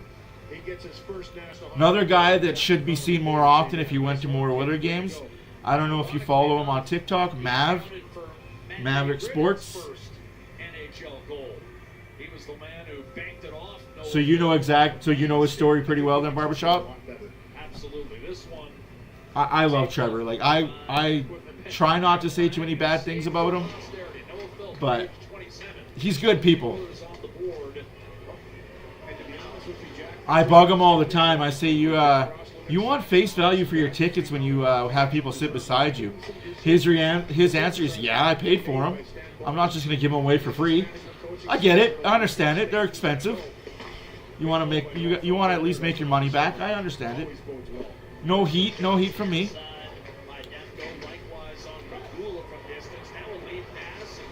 One of these days, if I'm desperate or lucky, I'll ask him if I can have a seat beside him, and I'll go to an Oilers game with him. It's on the bucket list. Sorry to take away from the stream, guys. 5.5 left to go in the second period. A 1-0 hockey game for the Oilers. Shots are 24-8 for the Oilers. Oilers are 1 for 3 on the power play. Sorry, 0 for 3 on the power play. Noah Phil gets the goal, his first of his career. No, absolutely. That's why I give him a hard time. I do give him a hard time. Always give him a hard time about, dude, just give away one ticket one time. Like, you're going to the game anyway. It's your wife's seat. She never goes. Just come on, give it away. Give it away, give it away. No, Trevor's good people. No, like I said, I would never truthfully ever say a word of hate towards Trevor at all. Like, the guy's good. Him, Mav, if you guys know TikTok at all, Maverick Sports, good people. Mama Stanley, another really good person, really great human being. Sorry, Mama Skinner, not Mama Stanley. Don't want to get those two confused. Mama Skinner, she's a huge, great person.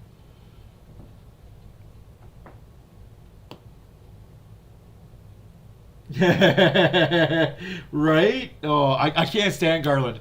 That is one player that even if he played for the Oilers, I'd boo. Unlike Kane, unlike Perry,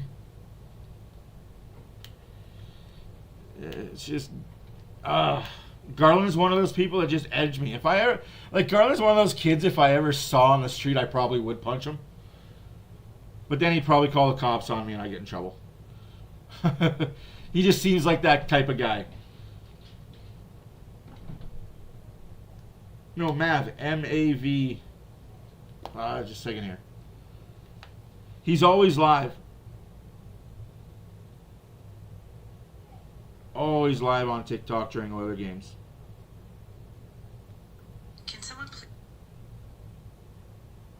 Maverick Sports.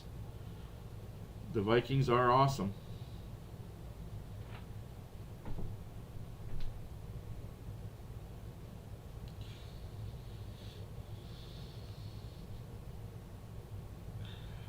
Oh, I can't wait for Roslovic to show up in an Oilers uniform, not just practice.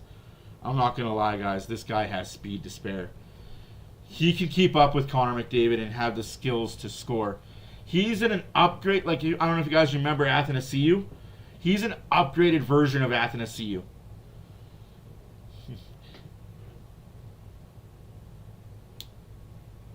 Yes, Banjo guy definitely is a great guy, too. He slowed down a bit this year. Banjo guy got famous for winning the lottery, though, which is good. Hey, awesome that you won it twice. I think he won it twice, I think. But no, good on him, right? Like, love the guy to death. Had a few conversations with Banjo guy.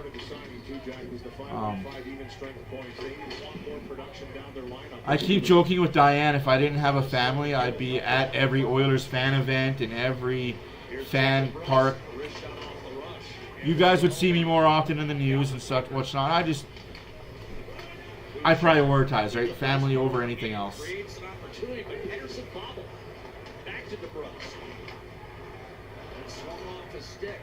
Banjo guy's pretty cool. Magoo's a pretty cool guy, too.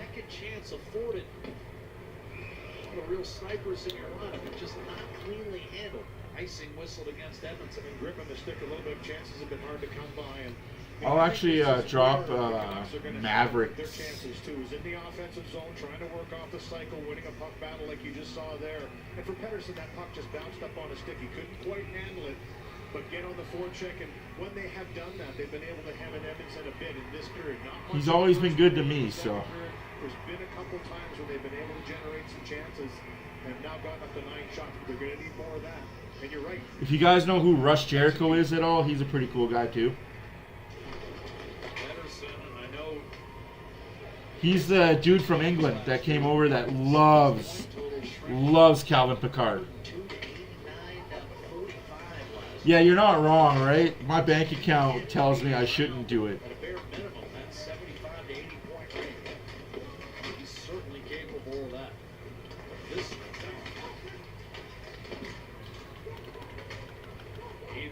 Dogfight. The Oilers keep it alive in the offensive zone.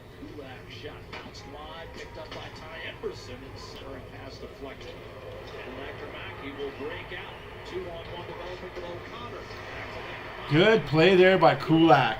Read that 2-on-1 and played it perfectly.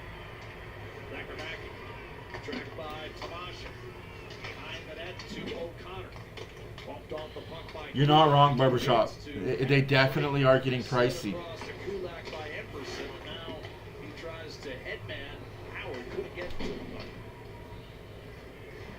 There. Second period. Game's only goal belongs to Noah Phil. They are getting pricey as all get up and go, and I don't like it, but it's entertainment, right? Sent in deep, handled by Pickett. Round the boards, Darnell Nurse. He'll reverse behind the net for Magula. Now put goals on. Nurse. Nice shot there by Darnell Nurse.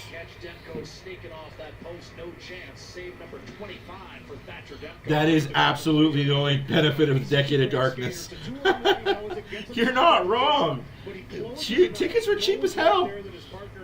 But did you want to go to watch those games? That's the other question, right? Like, believing defenseman should go down on a 2-on-1 or stand up on a 2-on-1. He played that one perfectly and took it away. Shots are 26-9 for them Edmonton Oilers. 2.5 minutes left to go in the second period. Face off to the right of Thatcher Demko. Hopkins wins the face-off clean, but Oilers cannot control, and a breakout by Vancouver. Speaking of Connor, go F yourself, Garland. Right. Oh, man. We got to get back to physical tickets.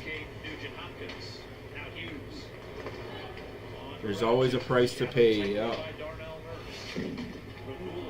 Oh, Regula got hit from behind pretty hard by Kane. No call coming, though.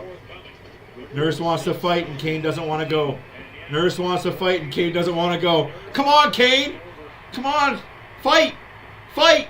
Your best friend's off the ice. You can have a beer after. More wrestling there. Darnell Nurse took exception to that hit. It was Regula that hit Kane in front of the net, and he turned around, and Nurse and him came together earlier in the last shift. They were out there together. This hit, we've seen a couple of them. That would be hilarious. Elias Pettersson. So is this hit clean? Pretty tough hit. No, that's in numbers. Good God, ref. Number 10, what are you watching? Yeah, no, you're not wrong, Diane. That's a fight that's brewing a while. That's a penalty, in my opinion.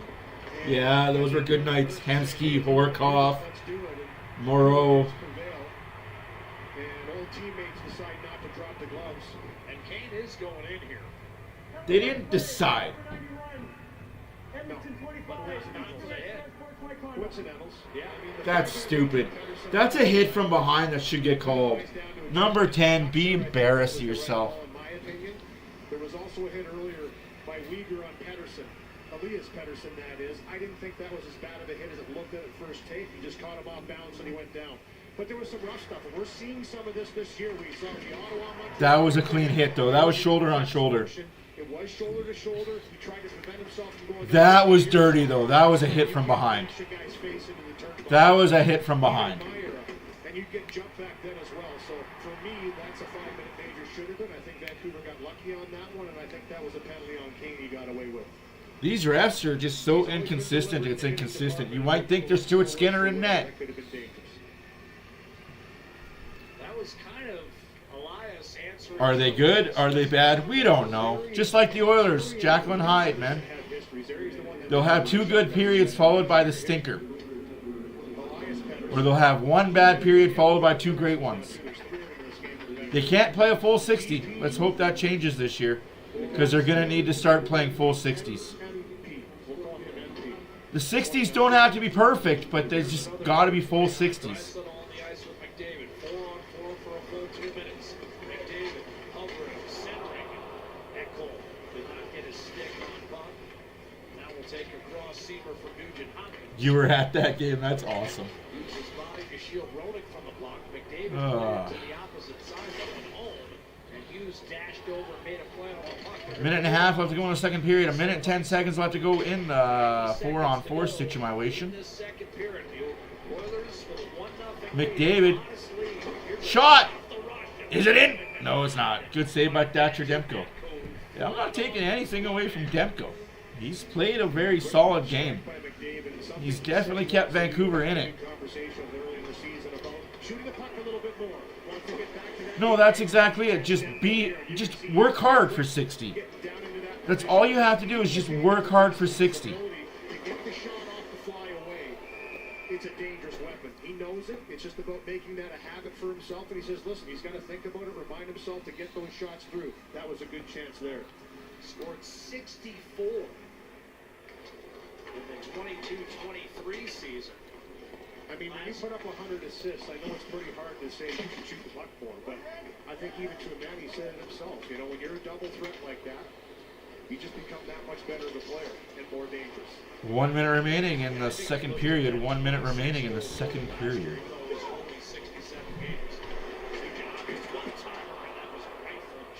Mangiapane just misses the net wide on that. Myers cross-check, no call, and Hopkins comes back to him. Good on Hopkins.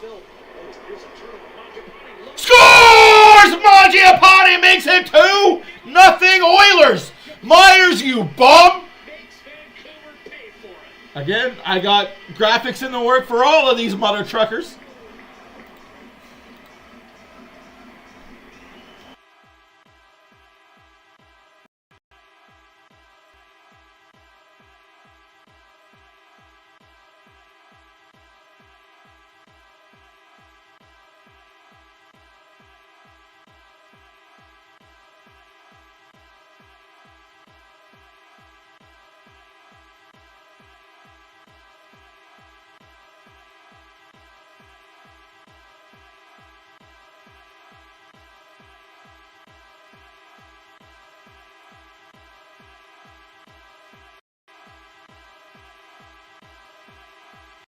a skate off. They've been praising Philip Hedl all game. 4 on 4, remember. Oh, muffin top. 10 seconds now. Beaver Sherwood. We approach a half minute to go with this. 30 seconds left to go in the second period. Leading goal for Vancouver. They're going to have to dig deep. Get out of the period down 1-0. You're not wrong, Epic. Game where you don't even have Unassisted. I thought for sure that was a Hopkins assist. I guess not when the guy just passes you the puck from behind the net. But Colson getting worked over by Roenick. Calmly off to Emerson. Up the middle to Noah Phil. But Colson hit again by Roenick. Drew O'Connor with 5 seconds. Mangiapane Up and out. Hopped over the stick of Emerson, and that will do it. and Roslovic. I really I 9 shots on net for Vancouver. I can't stress this enough, and I can't tell you guys enough. Roslovic, if you've never watched a Carolina Hurricane game, go watch his highlights. The guy has speed for days and is a pure sniper. You're not wrong, Barbershop. Take Demko away, and this game is over. Not over, because the Oilers know how to blow leads. As they say, the Oilers know how to blow leads better than the Hookers on 118. Sorry if that offends you.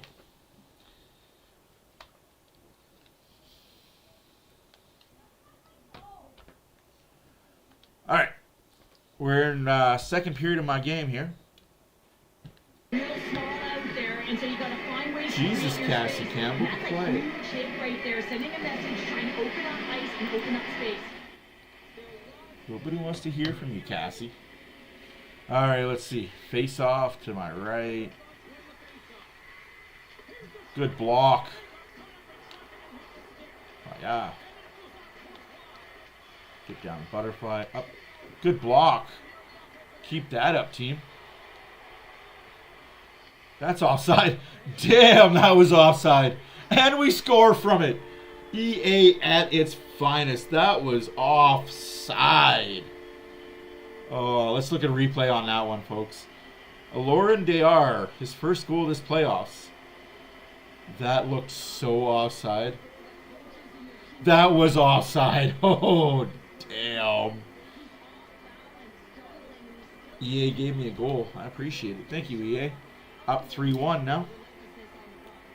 I need to make a few saves, though, to get my save percentage above a 9.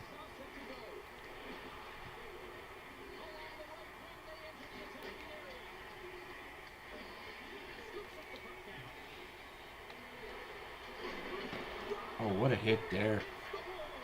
What a hit.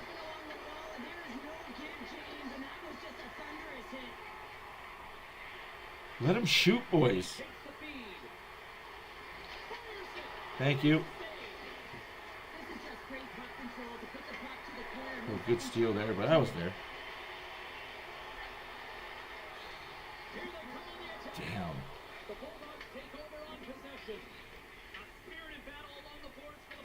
Now that's offside. Good shit. Take the shot. Take that shot.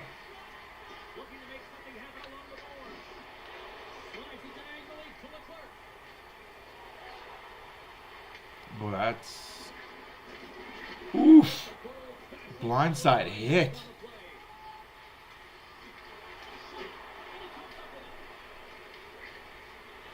No, that's awesome. You, sniper. Sniper. Take her out from the hilltops. Hills have eyes type stuff. Oh, I read that save. Oh, I read you like a $5 fiddle.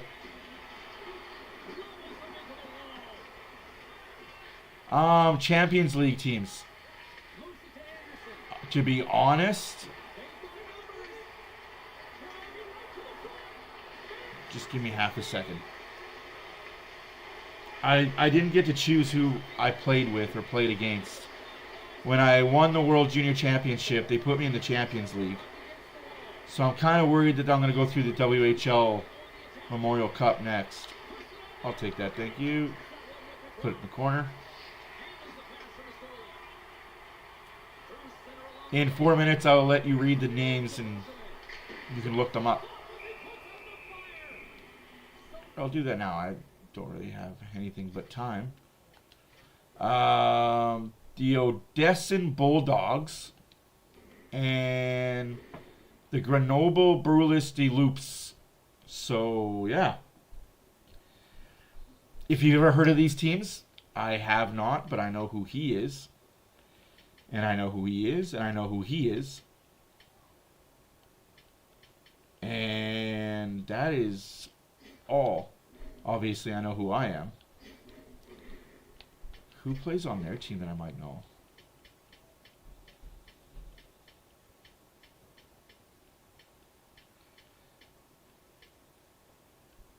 Don't know any of these guys. Jesus.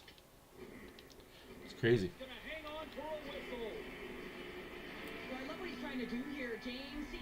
A lot of Canadian players go overseas to play.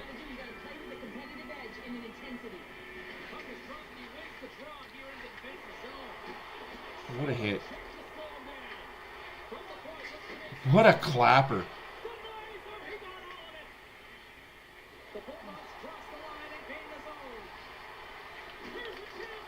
Oh, overplayed. Oh, Jesus. I believe so. Oh, Brinkman. Ho ho. Challenging the shooter. How about that, eh? Martin Larson. I love this. And they're going to show the hit in the box. That's cool. At least use his own bench. Nice hit, though. I do play on pro level difficulty. No sliders, no help, just straight up. 5-minute periods. I'm not allowed to touch anything. I can't adjust what my team plays, who's on the ice. Just go out there and make saves. It's easier that way on me. I don't have to think. Don't have to think. Just make saves. Hopefully this game is a win and I have a 900 save percentage. And I can go into the draft as a high draft.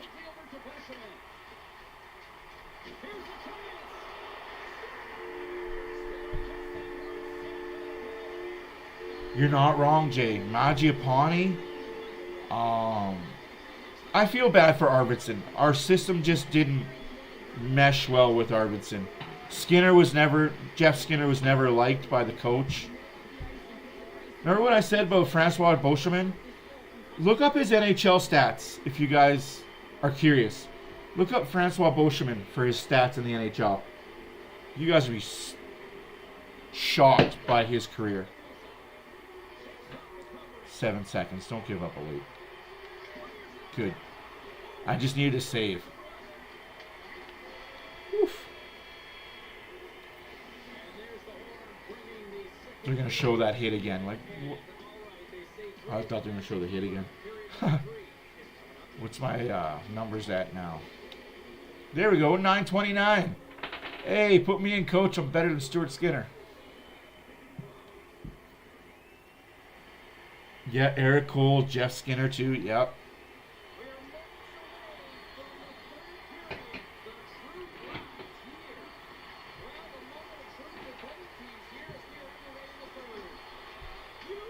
Oh, what a hit.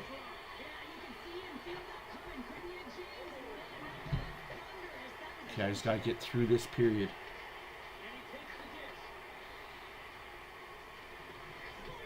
Shoot. What a shot. Man, they let that guy just take Main Street. There's honestly nothing worse as a goalie when the defense lets you get Main Street like that. They keep him to the outside. No, let him cut to the middle. Just, oh. Oh, yeah, that coach is pissed. That coach is pissed. Defense parted the seas.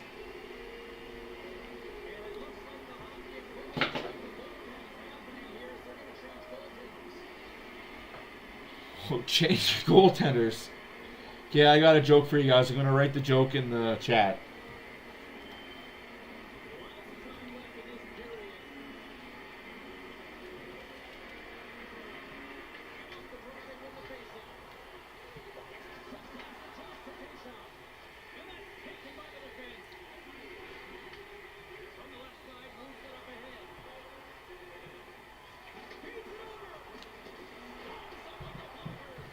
Concentrate. Get it out.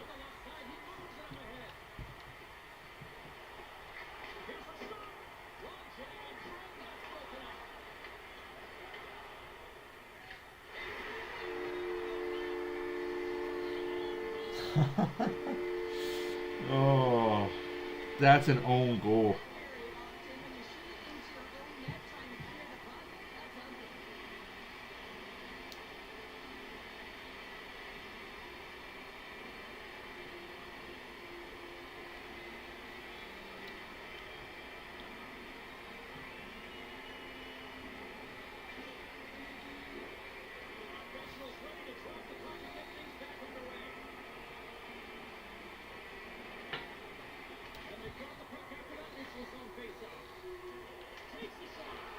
Oof.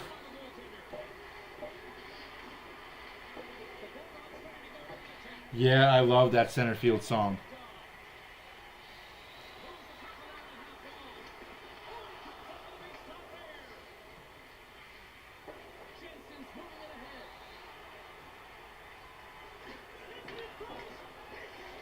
No way that went in.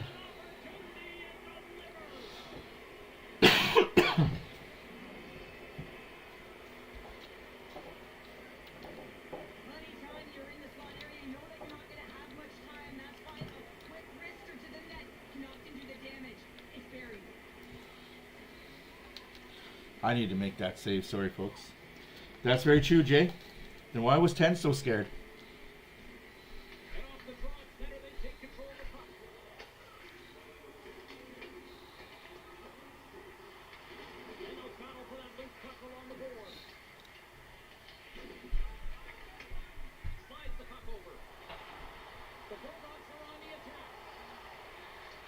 Oh, I gotta make this next 4 saves.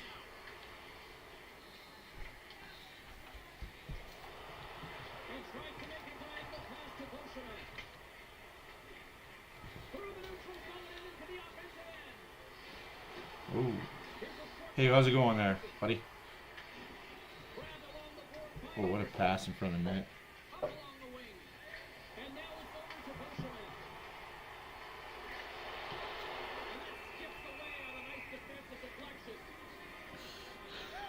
Sorry. Oh, I heard that joke the other day. I was like, it was between 9/11. Oh, damn. And the funny thing was, it was an Arab guy that told the joke too, so it just made it hit harder. I was like, damn, that's tough. What do I think about the game so far? Awesome game so far. Oilers are showing up. But they showed up last game for 2 periods too, and then third period fell asleep. So let's hope we don't have that third period letdown. The dopamine needs to stay high for the 1 more period, and then we're off till Tuesday.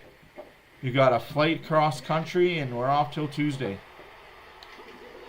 See, that's what I thought was going to happen with the last one that got scored on me. I wasn't far enough over, though. It's okay. We're up 6-2. 7-2. What a snipe off the post, though. Like, again, they gave him Broad Street, right down the middle. Like, you might as well just give him the keys to the car and let him drive away. Matthias, man. Just like, I got to check my save percentage. Because as you see here, it says I have to maintain a 905. Right now I'm at a 900 after the first game. Oh, I'm scared to look. 889. Oh.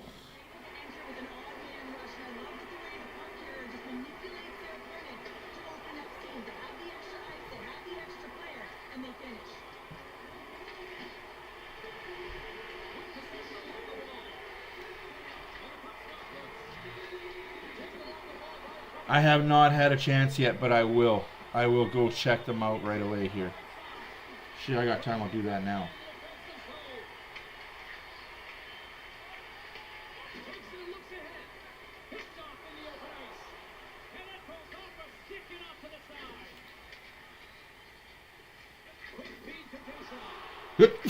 Bless me. Oh, I thought that went in.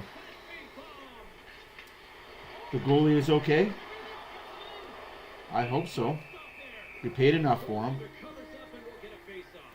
Sorry, I said that too loud.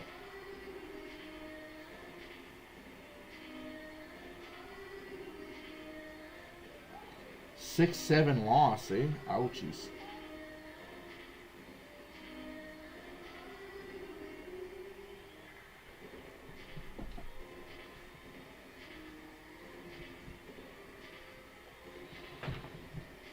No, Olivier does no longer play for the Oilers. Coming up here. And as the puck is dropped, they win the draw here inside the defensive zone. Olivier Rodriguez got shipped out. No, I know Ingram hasn't been playing.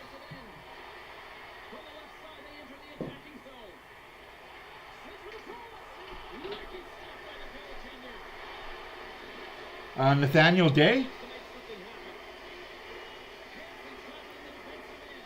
It was either Nathaniel Day or it was Tompkins. Okay, you're not getting that on me, kid.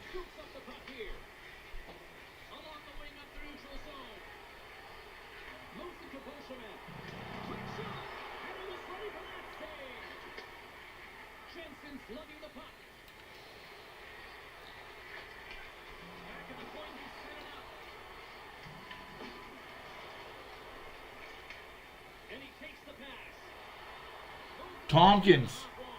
Holy smokes, son. 36 shots against.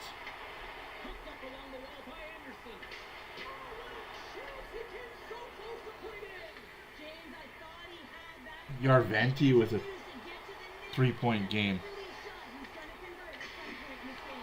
Read that like a book. Oh, bad giveaway. Oh, there we go. Couple saves there. So you like how he looked? Oh, I hate that. I thought I moved over far enough again. They beat me on that far side. Damn it. Bad giveaway. I gotta put that attribute up. Glove hand high. 2 goals have beat me there.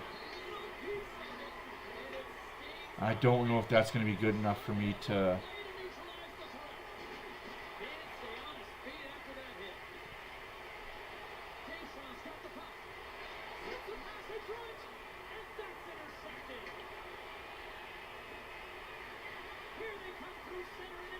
Take the shot, take the shot. Thank you. I need a few more shots. That's pretty cool. Excuse me. No. Take the shot. Come on, Jensen. Damn it. Yeah, I'm kind of interested to see how Nathaniel Day plays. I just won the championship in Liga. No big deal. You'll see the championship celebration.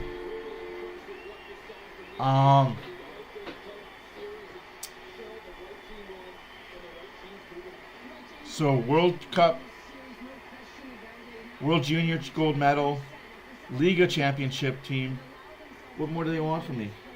I want to see Day in net. I've heard a lot of things from Bakersfield with my contacts down there saying that Day might be closer to NHL ready than we think. Which to me is a good thing, right? If he's closer to NHL ready than we think, that's a good thing. Riley got a goal. Max Jones got 2 points. Josh Brown looked garbage again, though. Can we almost get rid of Josh Brown at this point, or are we going to hold on to him? How did Lappinen look? How did Arturo Lappinen look? 883. God bless. Damn it. I didn't do it. Oh, well, let's see what they give me. Let's see where they send me. That's kind of heartbreaking. Not going to lie. Damn.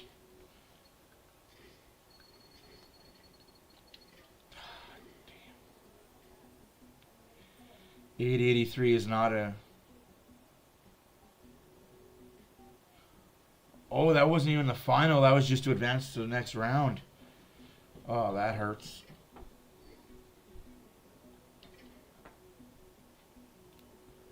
So the finals, I'm going up against the EC Red Bull Slagsburg.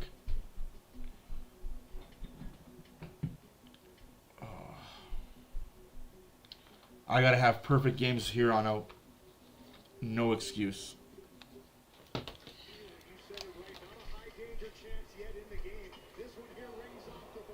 Oh.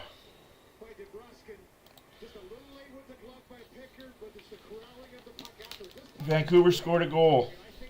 Sorry, guys. Missed it. Besser scores for the Vancouver Canucks.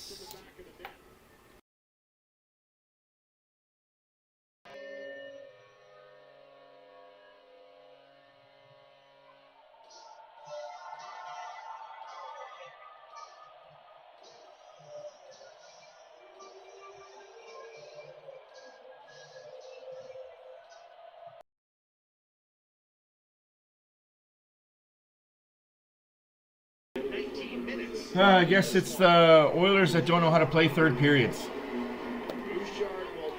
Ah, that sucks. Behind the net, cleared ahead, and now Tyler Myers almost down wide. It's all good. Still got the lead. That's where I felt that Vancouver would have some success. Off the rush, McDavid well defended by Derek Forbert.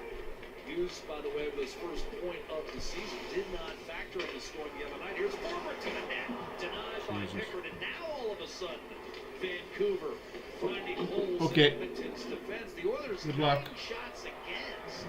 Nice pass by Heedle to find Forbert, the defenseman who activated again just a little bit.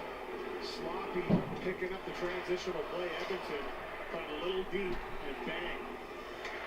A good chance again by Forbert. He's not afraid to jump up. He's known to be a defensive defenseman. He will get up in the rush every once in a while. Shot by Elias Pettersson, denied by Pickard. Rebound kicked out. Hughes takes one that's deflected up and out of play. But that 9 shots against Louis, or the third time in the last 8 years that Edmonton had permitted that few a number through 40 minutes. And the Canucks come out and they've taken control there. Just wasn't a lot to build on, but you have to go try and do better. They get the quick early goal in the third period. Now there's life, and you can see there's just a little jump in their stride. There's a little more confidence in Forbert. That look right there, he goes, that's a great chance. You're not going to get many better. But a good job by him to get up the ice in a hurry, recognize it was an outnumbered rush, and be a target for Heedle's pass. Pickard got it with the left wrist. And that Hughes point makes Scott Oak a profit. Point number 410, all-time Canucks leader now in points by a defenseman, moving ahead of Alex Edler. Here's a quick chance for Howard. Didn't get much on it. And Demko got with a blocker, and now it's Hughes up the right-hand side. Shot from distance and a stop made by goaltender Calvin Pickard. O'Connor tried from a sharp angle and glanced out. Hughes whipped it across. Roenick did not feather one on net. Henrique able to come up with it. Start thinking about that late second period turnover. Canucks get out of that down just 1-0. You're tied. You still got to get one more if you're Vancouver. Spoil this performance from Thatcher Demko. He's kept his team in this game. Yeah. Barbershop, I get you. But again, it's Oilers hockey. They can't play a full 60 of good hockey. They play 40 minutes of great hockey, and then they fall asleep for 3.5, 4 minutes.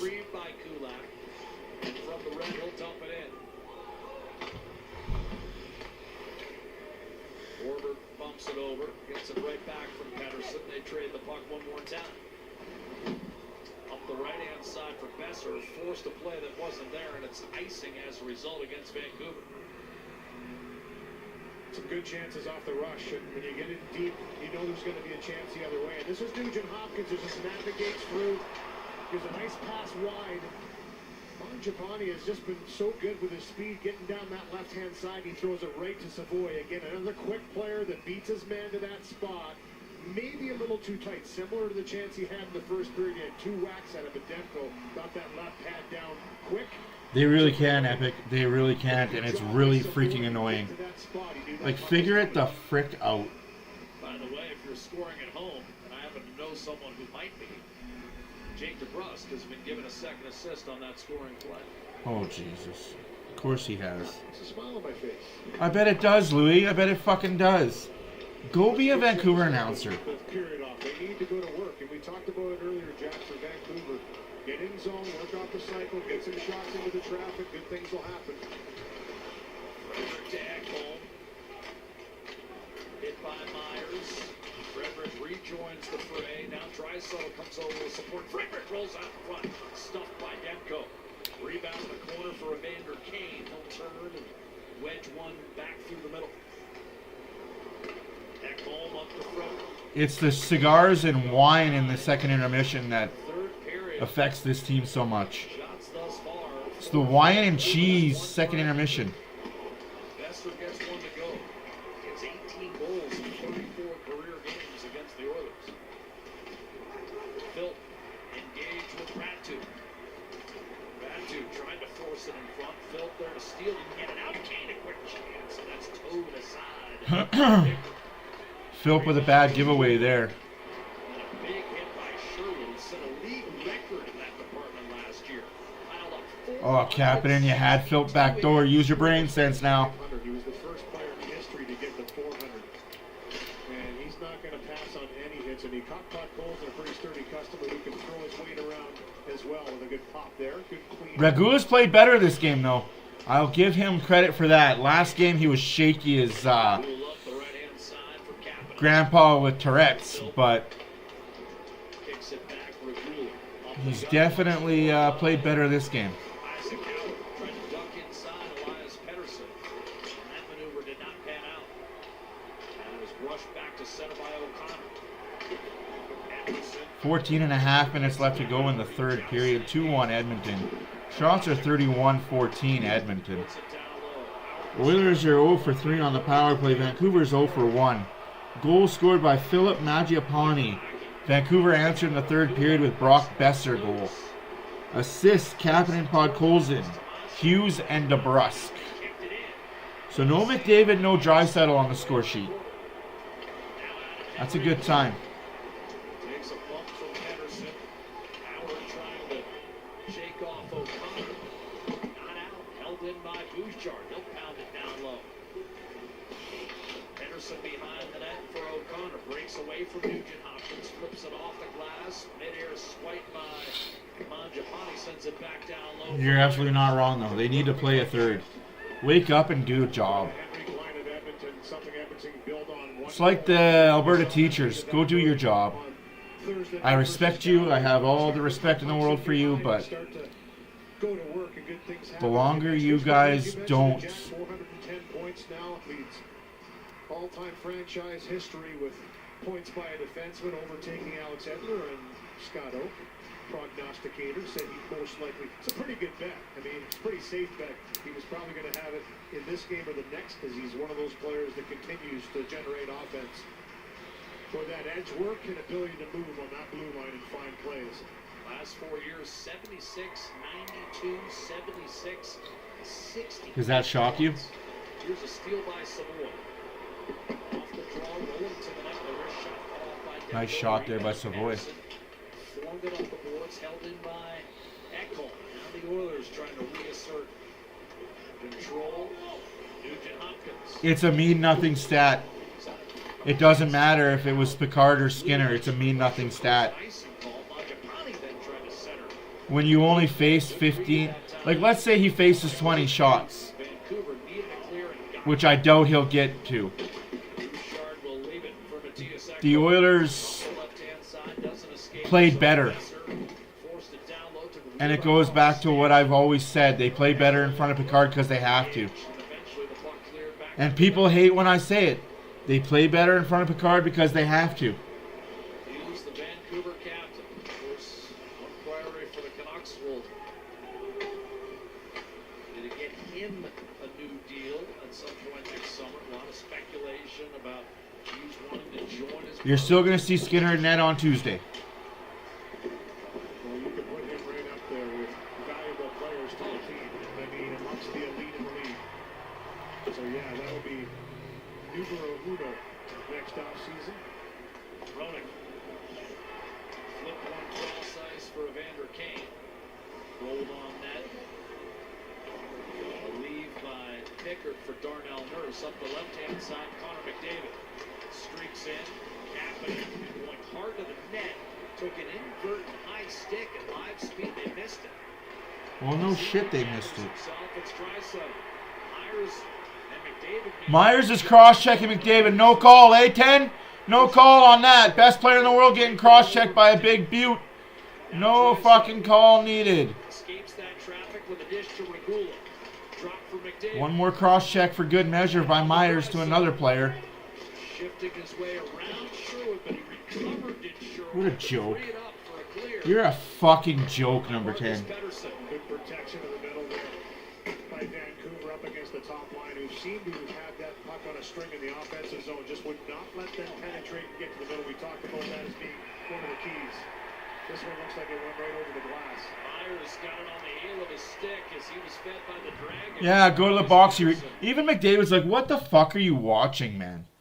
So, the next Oilers schedule is Tuesday Rangers, Thursday Islanders, Saturday Devils, Sunday Wings. Skinner's going to get the Rangers, the Devils, and Picard's probably going to get the Islanders, Red Wings. Cross-check, no call. Cross-check, no call. Cross-check, no call. We don't call those. No. He's only a 6'8" beast on skates, but hey, he's allowed to do what he wants to do. I don't get it. Any Hoosies? Oilers have a power play. They're fourth of the game. Let's score on this one. Let's put this game to bed, eh? At least today they've been the better 5-on-5 team. Unlike last game against Calgary, they were the better power play team, but not the better 5-on-5 team.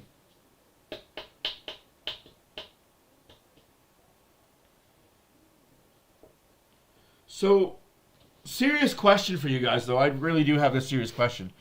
Let's say that Calvin Pickard wins this game, but Vancouver stays at the shooting percentage that they're staying at right now.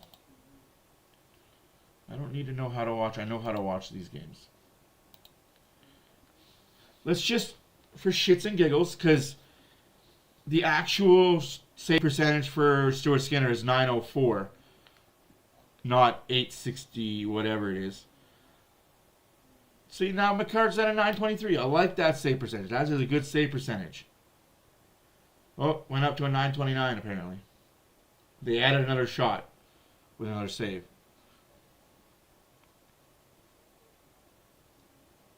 Let's say he lets another one in. Oilers score a goal, but he lets in another one. And that's all the shots he faces, and it drops below a 9. But wins the game. Does stats matter? If he wins the game, but goes below a 900, does save percentage matter?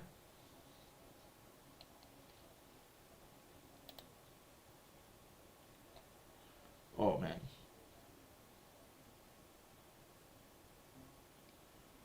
All I'm saying is the next game Stuart Skinner plays, he better be lights out.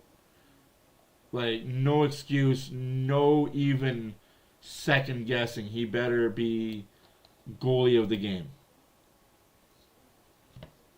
Off the draw, hard rim and out. So, for the Oilers, 0 for 3 on the power play tonight. And now a whistle. That's not offside. A little bit frustrated. That was close. And here it is here. This is wrong. That is... Oh, are you serious? That's allowed? How's that not reviewable to be a suspension or a fine? There's no need to have your stick between his legs like that. But every once in a while, everybody goes over the line, and he's trying to defend. Over the line? No, not everybody goes over the line, Louis. Please go to Vancouver. Please go to Vancouver with your son. Go to the island. Enjoy it. You and your wife need to just go to Vancouver Island, enjoy vacation time. What a joke. Everybody crosses the line.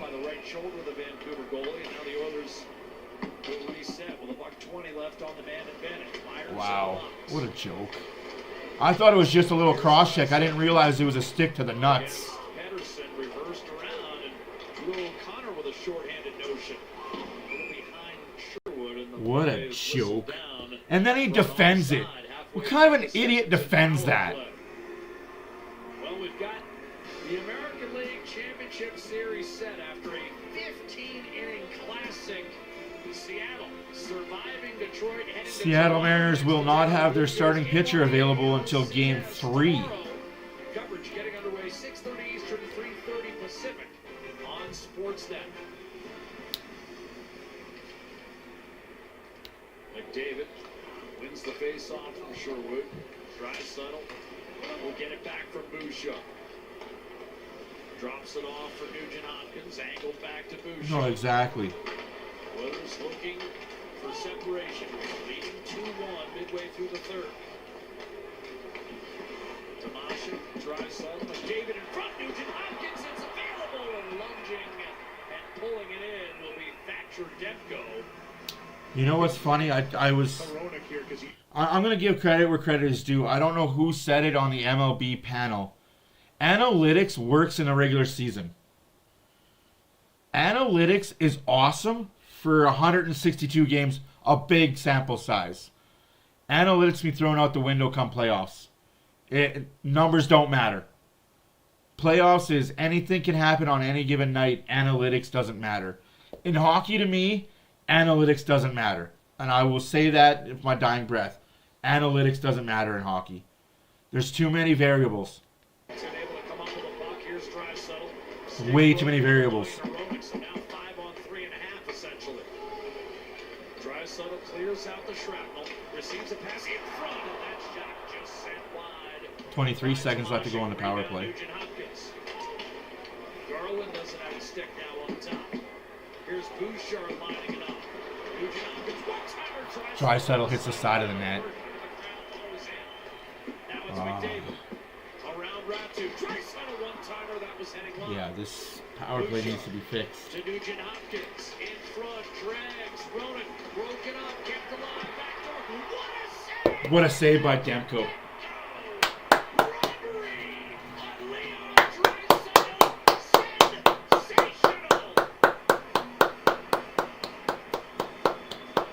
Absolutely outstanding. I mean, he has had a night.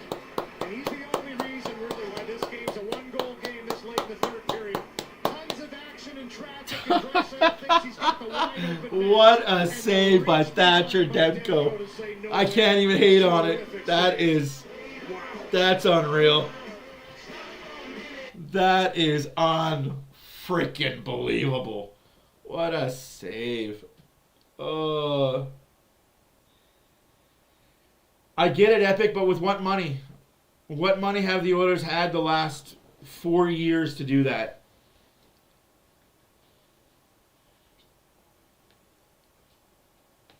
But hey, here's the other kicker. You can get that type of goal in the regular season. Where is he when the playoffs start? Hollabuck, Shesterkin, Sorokin.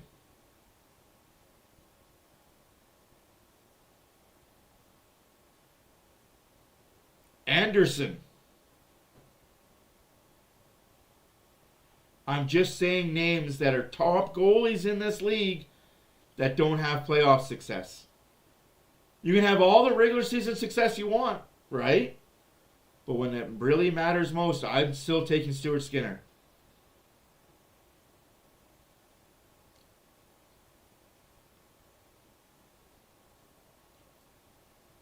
Especially at the dollar figure that Stuart Skinner's making. Ottinger. Prime example, Ottinger. Stuart Skinner has outplayed Ottinger and Hill the last two playoffs.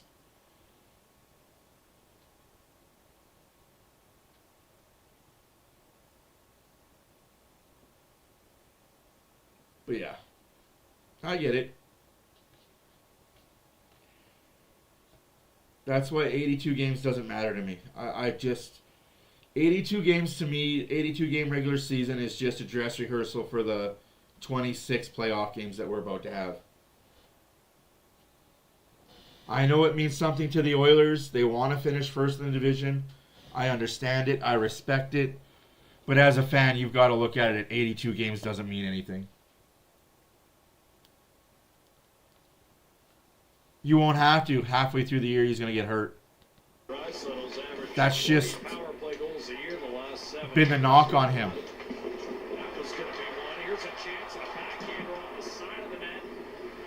As Demko spilled one for one of the few times tonight, Philp couldn't finish. Earlier, Philp scored his first NHL goal. Now lurking in the high slot. Again. Forcing one down low for Kapanen. Rim around to Podkolzin, who returns it to Kapanen. Now centers it up. Fair enough. Fair enough, Renegade. Fair enough.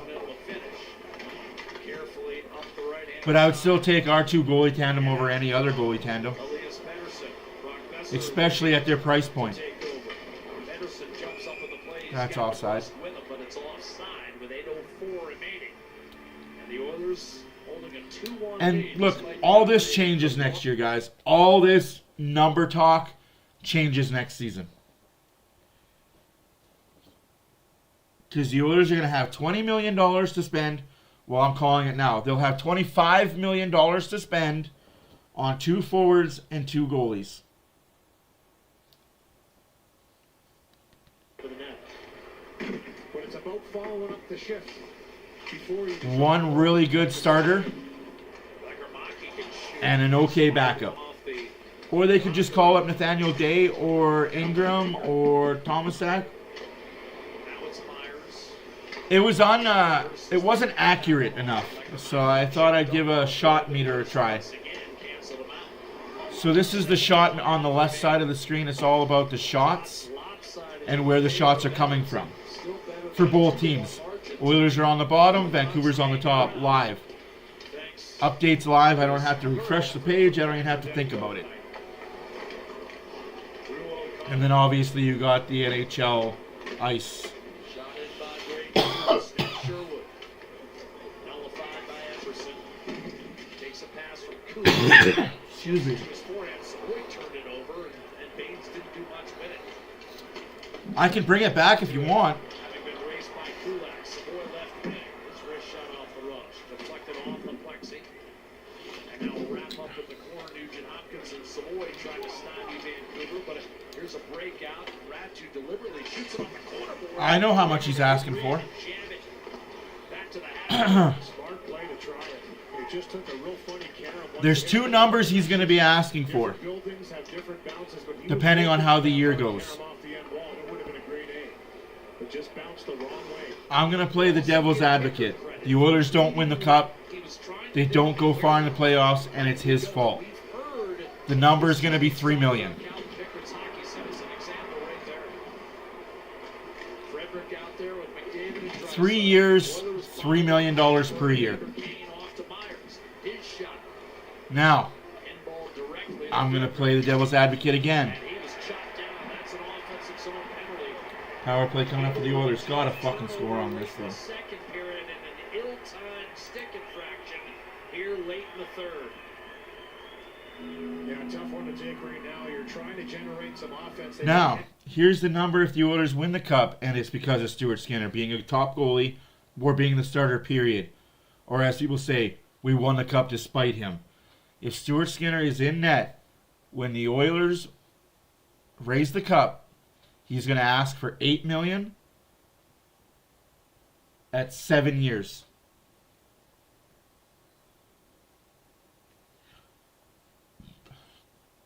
And that's not a number just pulling out of thin air. He's going to ask for $8 million, 7 years, $8 million per year. And he would earn it. Not with the Oilers, because our fan base would lose their shit. But there is going to be a team out there that's going to give him 7 years, $8 million per year. You heard it here first. playing the league in the last 5 years. Those are 2 numbers that I know for sure. Plays 5-1 now. And both of them don't include the Oilers. Haven't converted any of them up until this point. Nugent Hopkins to Bouchard. Oilers looking for some breathing room. Oh, I thought that was a goal by Hopkins. David to Nugent Hopkins. That would have been nail coffin. Successfully executed against No matter what numbers we're talking about, Stuart Skinner will not be an Oilers goalie next year. McDavid. Oilers know it. He knows it. They'll send it down the ice. 5.5 left in regulation. Minute 25 on the penalty to Edel. Oilers hold a 2-1 lead. Philp and Mangiapane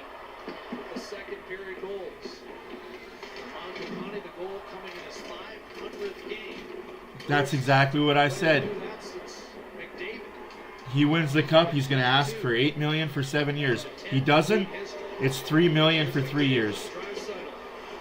And both numbers do not include the Oilers. McDavid tried to find Tomashek, the pass behind him, and Sherwood races up to the red line and fires it in deep. The Oilers will change it up. Bouchard out there with Savoy and Reed. There's and Trent. Yep. But it's good their 5-on-5 play was decent tonight. That's what lost them the game last against Calgary, their 5-on-5 play. Again, feast or famine with this team.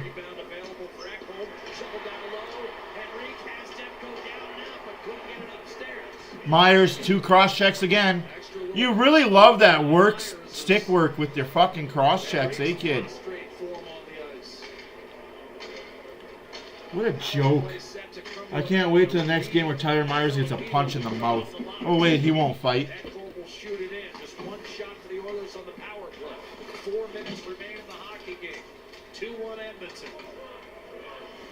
Brock Besser, the only man to score tonight. 4 minutes left to go in the game. Shots are 35-14 for the Edmonton Oilers, who were 0 for 4 on the power play. Backing his way in as Baines.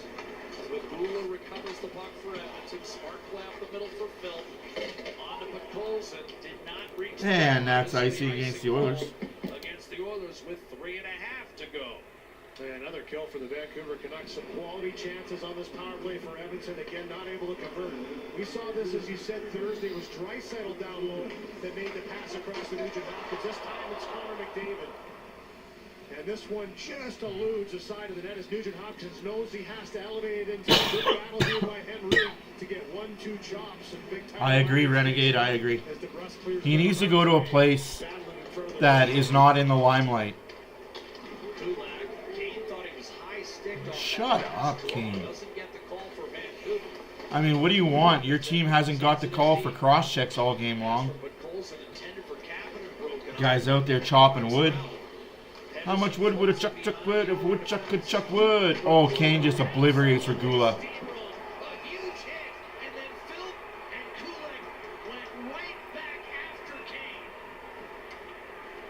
I'll tell you what. Kane had pasted Regula back in the second period, Louis.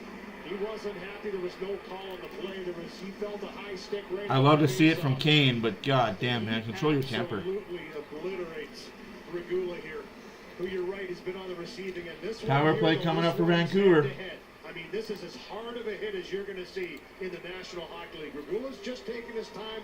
Good to see him getting up. He's a big, tough kid. Has battled injuries himself. Evander Kane, as I said before, he's always been deliberate in the hitting department. And this is as big Is as it you're gonna dirty? see. Boom. No, that's just keep your head up, kid. That was a good hit by Kane. Good shoulder-to-shoulder hit by Evander Kane. Needed more of that in the offseason last year. So here's a list of free agent goaltenders next season who could or could not sign contracts. Igor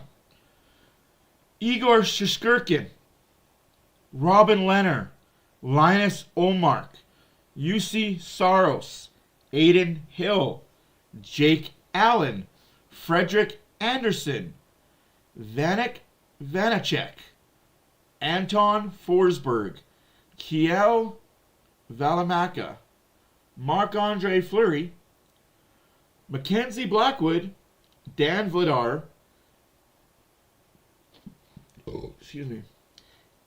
Ilya Samsonov, Jonathan Quick, Joey Decord, Charlie Lindgren, Daniele Tansanov, James Reimer, David Riddick, Alex Lyon, Matt Murray, Kevin Likinen, Phoenix Copley, Chris Drager, Jonathan, Adam Scheel, and Brandon Busile.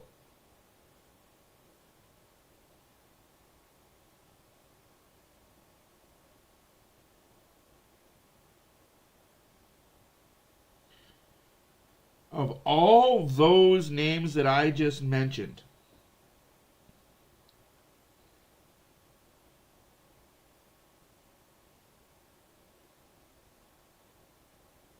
Only 11 of them are under 30. Him as he bumps into Kapanen. His stick comes up and catches puck. Colson Kapanen's stick comes up and catches. Kane just dove. So he was corrected if there was a high stick miss. There was two of them. But then bam. That's a dive job by Kane on that high stick, though. Shoulder down. He meets him. The only one that I could see the Oilers going after, and I'll be honest, probably Blackwood or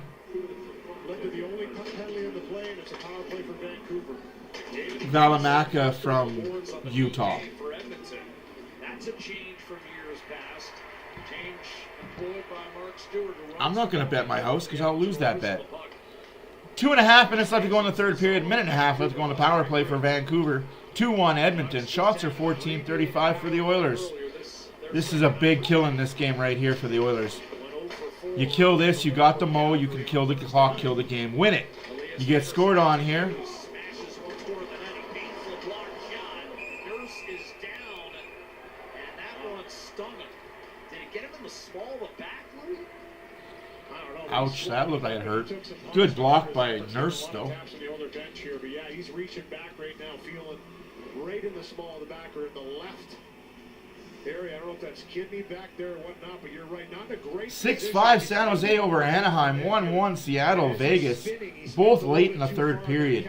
Make it a final. Dallas 5, Colorado 2 in a shootout. Make it a final in overtime. Utah Mammoth 3, Nashville Predators 2. The Wild lose to the Blue Jackets 7-4. Louis, question here. If Vancouver gets possession off the draw, Blackwood would be nice. Possibly. I get where you might see that, but I want to see Blackwood do something with the team and pressure. Mackenzie Blackwood plays better when there's no pressure on him. And the reason being, you've got the man advantage already for 1:17. There'll still be time on the clock. I'm not just saying it to say it. I'm saying it because it's true. In the end, if you can't tie it on the power play, that's just my opinion. I think you're risking. Just my opinion, as he says. Yeah, your opinion. It's always wrong.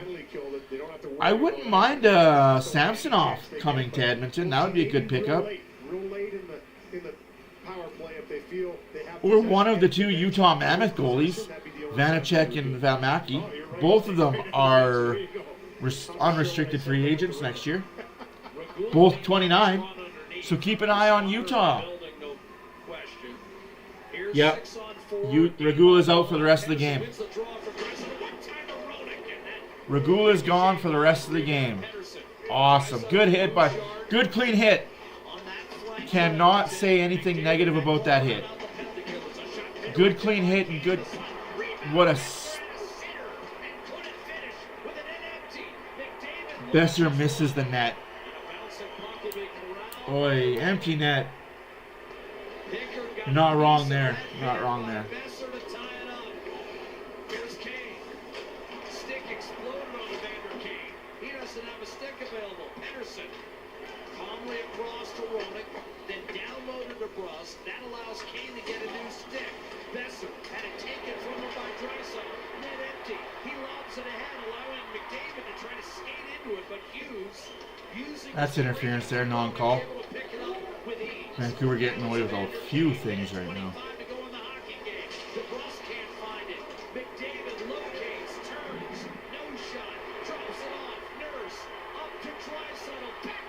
Scores! Draisaitl, empty net beauty! Nail, coffin, game over! I do have a Draisaitl goal though. Well, you knew they were going to be looking for it any chance they got. Credit Vancouver, though. They win the face-off. They get a couple great chances. This blast here.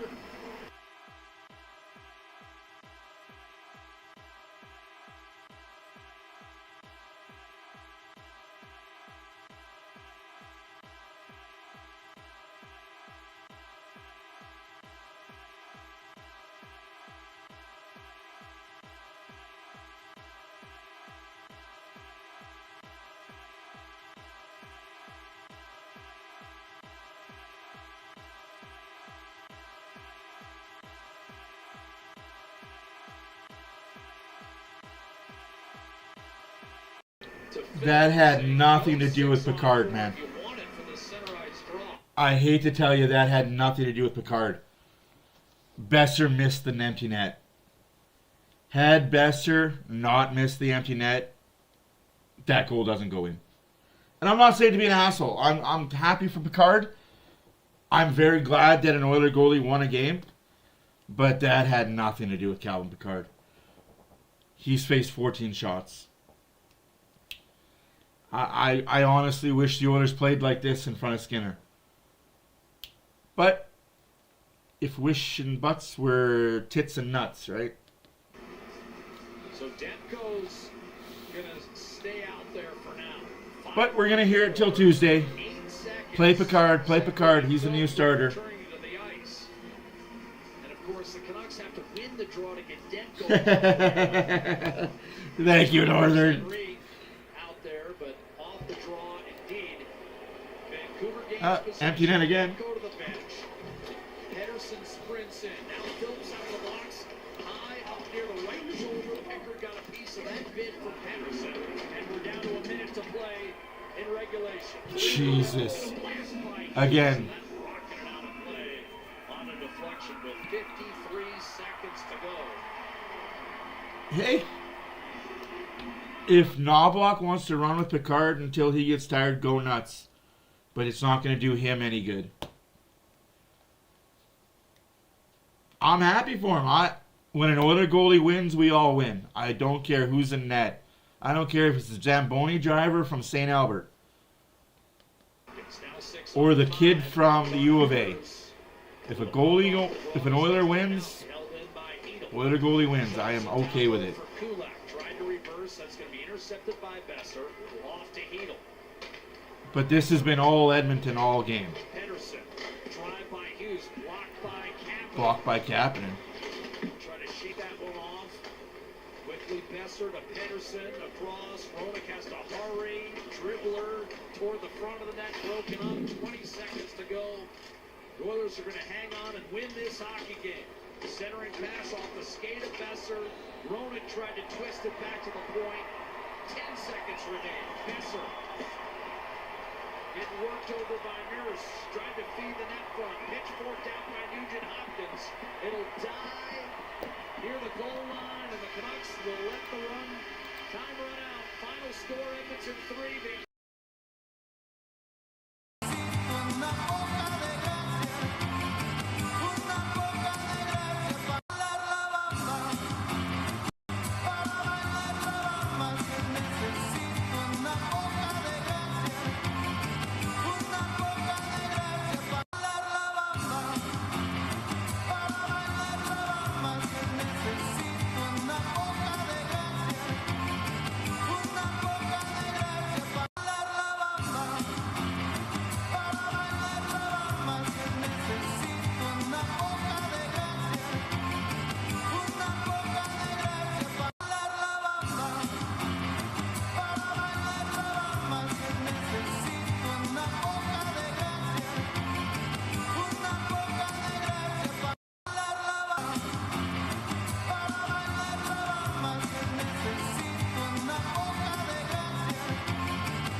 What a win. What a win. Like I said, I don't think it mattered who was in net.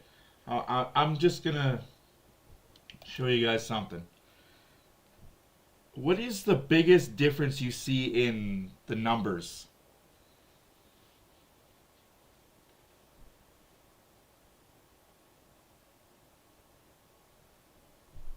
What is the biggest difference you see in the numbers for why the Oilers won this game compared to why they lost last game?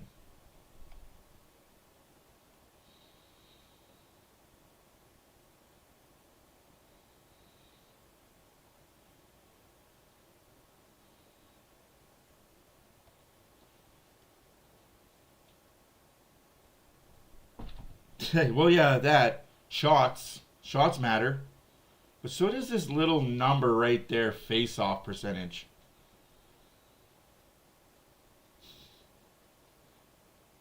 Block shots, face-off percentage. Calgary kind of dominated the Oilers for most part when Phillip wasn't on the ice.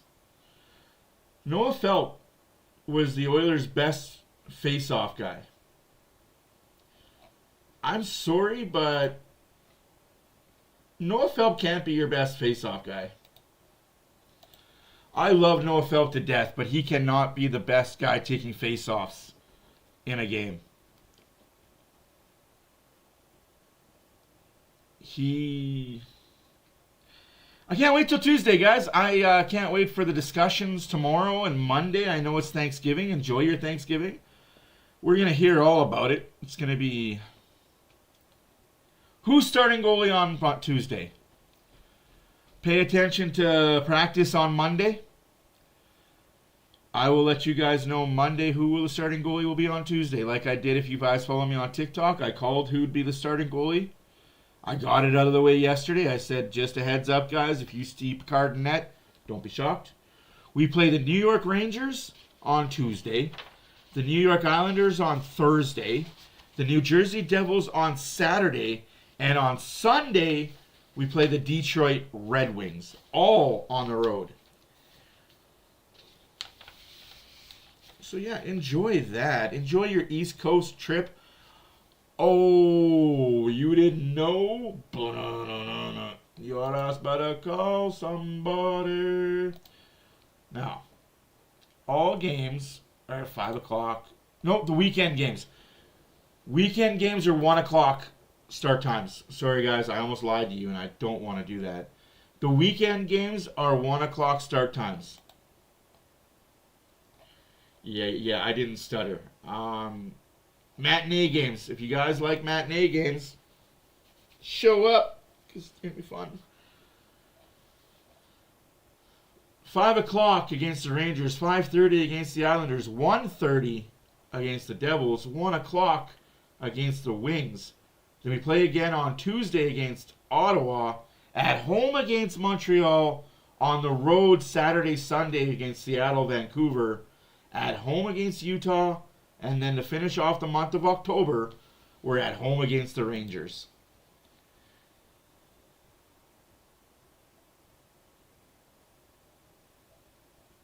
Just for this poops and giggles.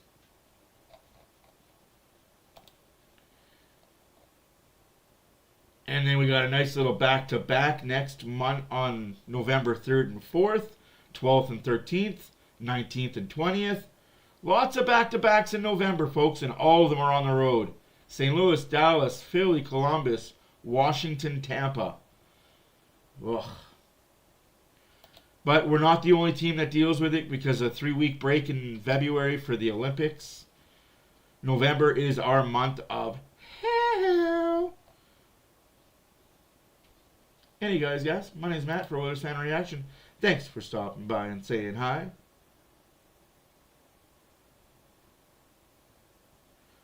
What am I looking at Money Puck for?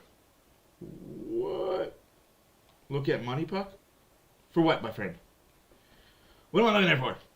I'll do it just because I want to. But if Money Puck works for me, I'll gladly look at it. I tried to get it loaded earlier, and it was being a fickle person. Because I wanted to show the goalies for the upcoming...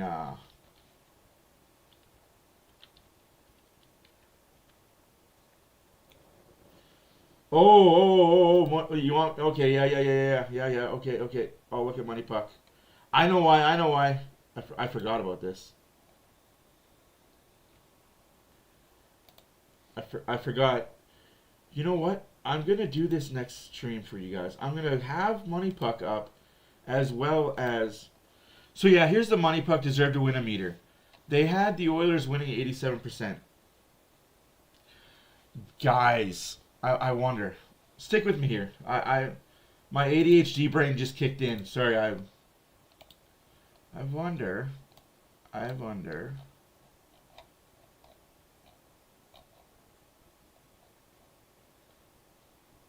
rid of the ad.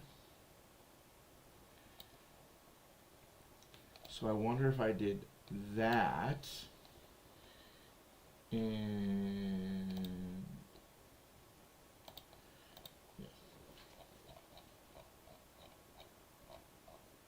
Is there still a game going on right now? Or is that the last game of the night? Sorry guys, my ADHD brain just kicked in and no, I think that was the last game of the night. They're all final. Crap. Kraken beat the Golden Knights in overtime. Damn, everybody lost in overtime. So I wonder if I do this.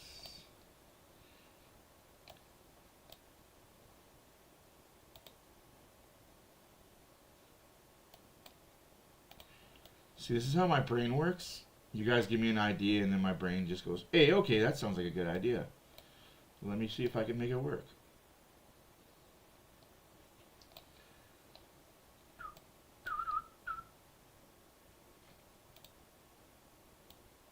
I can make it work. So imagine with me for a second. The top one is going to show the ice. The bottom one is going to show the deserved win meter. And the 2 is going to show... Hey, I'm all for it. You guys want to see the win deserved meter this year? It's back, baby. Anyways, guys, my name is Matt. It's for OilersFanReaction. Thank you for stopping by and saying hi once again. I greatly appreciate the support, the love. I'm just a guy on YouTube. Apparently, I have bad takes on YouTube and bad takes on Twitter. Just a bad take kind of person. Nobody likes me. I should go back to my mom's basement and... Yeah. You finish that sentence. But anyways, I greatly appreciate all the love support I get. I do this for free. I do this for fun. I do this for entertainment purposes only. Don't take anything too seriously. Whatever I say is just an old man yelling at his grass. Stay off my lawn. We will play franchise mode next game. So Tuesday we'll play some franchise mode. We'll get a deep dive into that. We'll skip the month of October. We'll figure out some trades and some movements as we go along. Maybe we might play a whole season in one stream. Get ourselves a cup. Any whoosies? You guys have a good night. See you Tuesday, 5 o'clock Mountain, 7 o'clock Eastern. Go Oilers, go. Go Ninja, go Ninja, go, go, go Ninja, go Ninja, go, go. Anyways, deuces.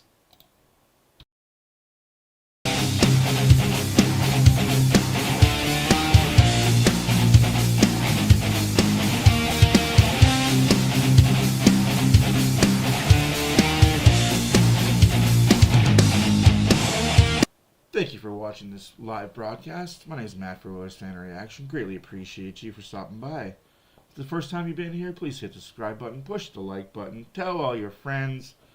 If you've been here before and you just like this content, thank you. Please share it. We'll see you guys again in the next game, Tuesday, Edmonton, New York Rangers, 5 p.m.